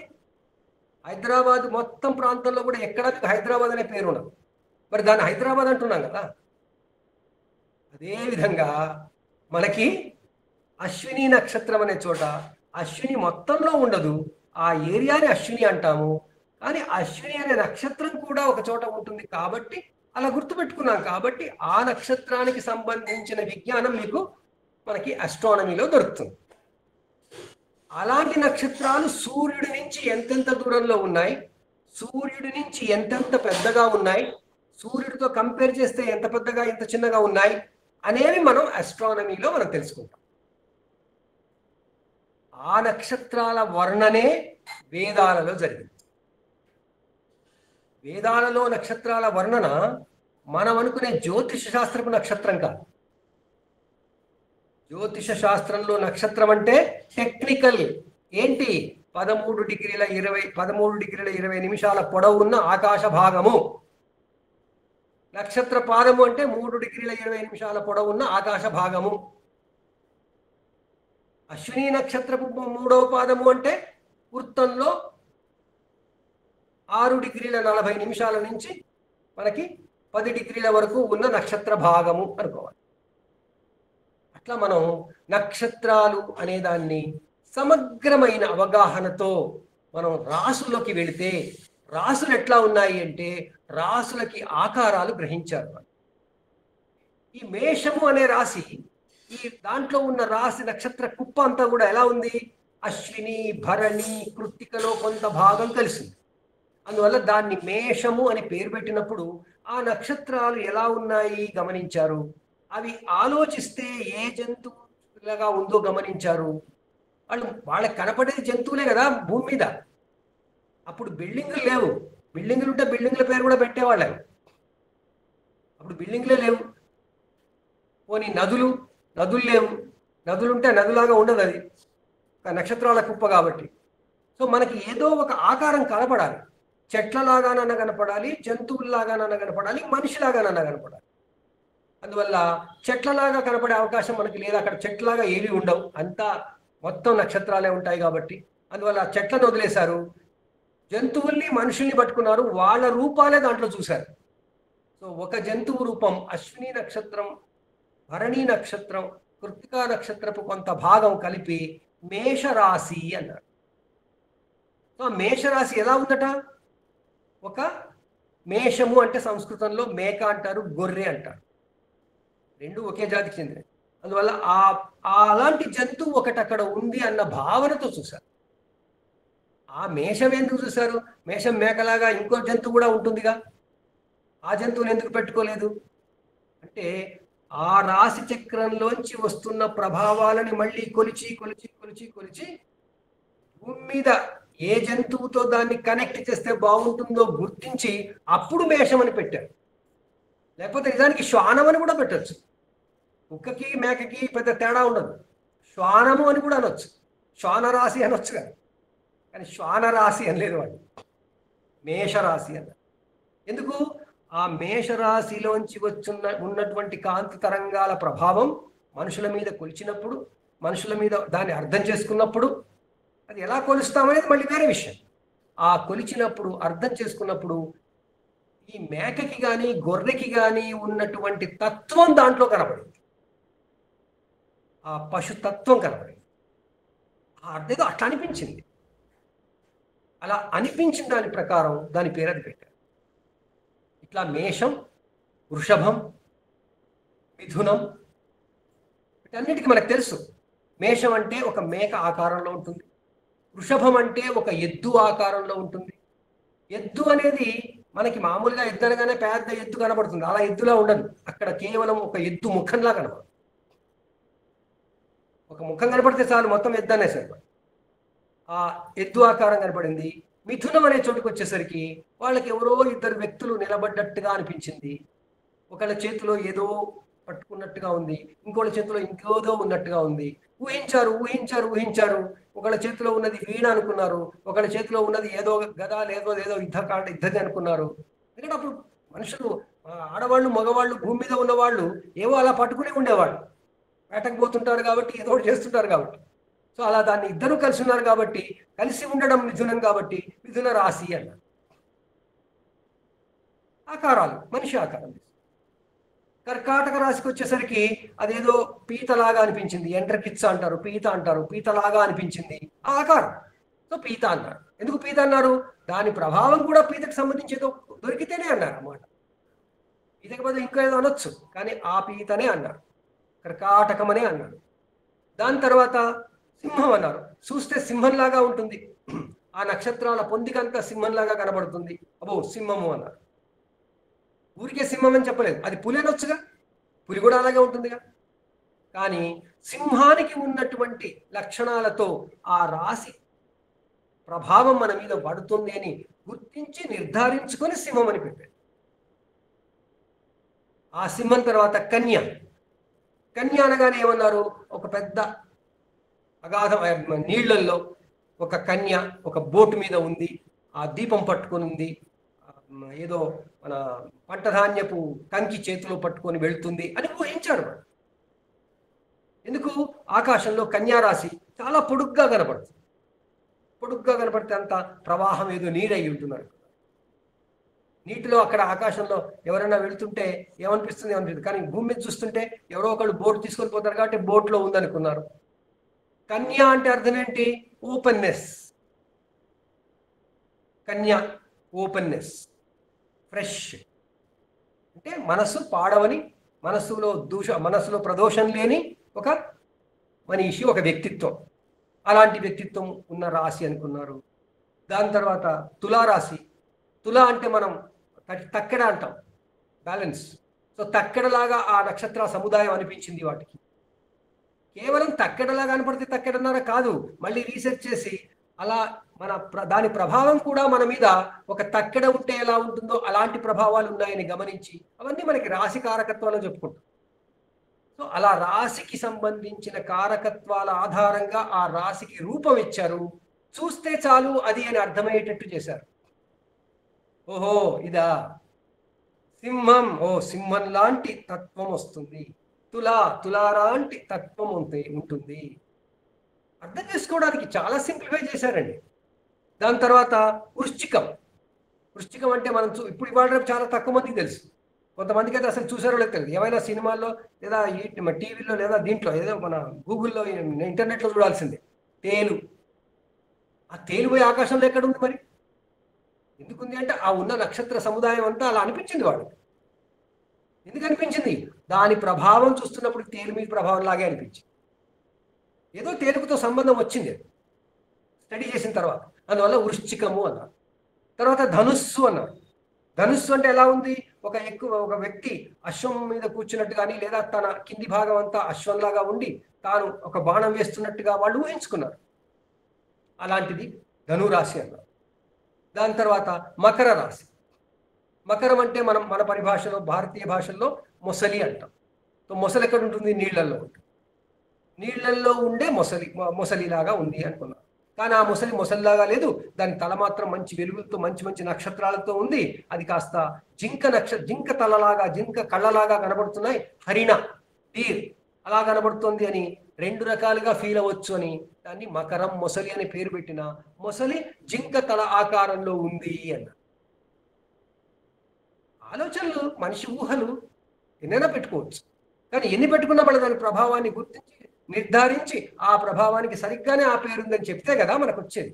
ఆ విధంగా మకర రాశికి చెప్పారు. ఆ తరువాత కుంభరాశికి ఆ నక్షత్ర సముదాయాలన్నీ గమనిస్తే ఎవరో మనిషి ఎత్తుకుని ఒక కుండతో నీళ్లు పోస్తున్నట్టుగా అనిపించింది వాడు.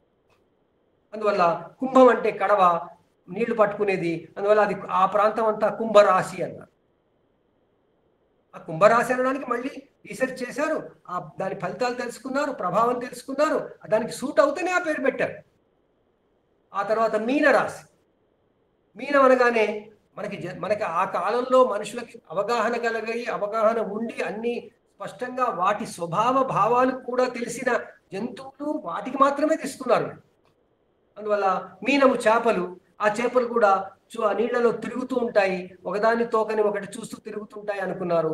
ఆకాశంలో ఆ నక్షత్రాలు కూడా అలాంటి రూపురేఖలతో కనపడ్డాయి. అందువల్ల దాని మీనరాశి అని. ఈ విధంగా మనకి 12 రాసులకి స్వరూపాలు ఇచ్చారు, ఆకృతులు ఇచ్చారు. ఈ రాశి చక్రపు 12 రాసుల ఆకారాల వర్ణన, ఆకారాల నేపథ్యము, ఆకారాలు అలా రావడానికి జెనెసిస్ ఈ రోజు పాఠంలో మనం నేర్చుకునే ప్రయత్నం చేశాం. ఈ జ్యోతిష్యుల స్వరూపాలు ఏమిటి అంటే నక్షత్రాలకి ఒక రూపం, రాసులకి ఒక రూపం, గ్రహాలకి మరో రూపం. గ్రహాలేంటి? వాటికి రూపం లేదు. ఏంటి? కేవలం రౌండ్గా ఉంటాయి. వాటిది ఏంటి మరి తేడా? ఏం లేదు. సూర్యుడి నుంచి ఏది ఎంత దూరంలో ఉందనేది ఇంపార్టెంట్. సో సౌరమండలాన్ని మనం అప్పుడు పూర్తిగా చదువుకోవాలి. సో మనం వచ్చే పాఠంలో సౌరమండలము, గ్రహాలు అవి ఎలా ఉంటాయి, ఆ గ్రహాలు భూమి గ్రహంతో పోలిస్తే ఎట్లా ఉంటాయి, ఆ గ్రహాలు సూర్యుడితో పోలిస్తే ఎట్లా ఉంటాయి, ఇవన్నీ కూడా మనం వచ్చే పాఠంలో చెప్పుకుందాం. ఎందుకంటే మనకి సమయం అయిపోయింది కాబట్టి. సో ఈ రోజుతో మనం రాసుల స్వరూపాలు తెలుసుకునే ప్రయత్నం చేశాం. ఈ సమాచారంతో మనం ఈనాడు ఈ తరగతిని ముగించుకుందాం. వచ్చే వారం మనం గ్రహాల యొక్క సాక్షాత్కారం చేసుకుందాం. ఇంకా 2-3 నిమిషాలు, 5 నిమిషాలు మీ గత పాఠం కానీ సంబంధించిన ప్రశ్నలు మాత్రమే వేయాలి. ప్లీజ్. నమస్కారం మహోదయ. చెప్పండి. ఇప్పుడు 120 డిగ్రీ అని అన్నారు కదా, అంటే నవకం అంత కలిపి ఒక 120 డిగ్రీల కింద కౌంట్ అవుతుందా?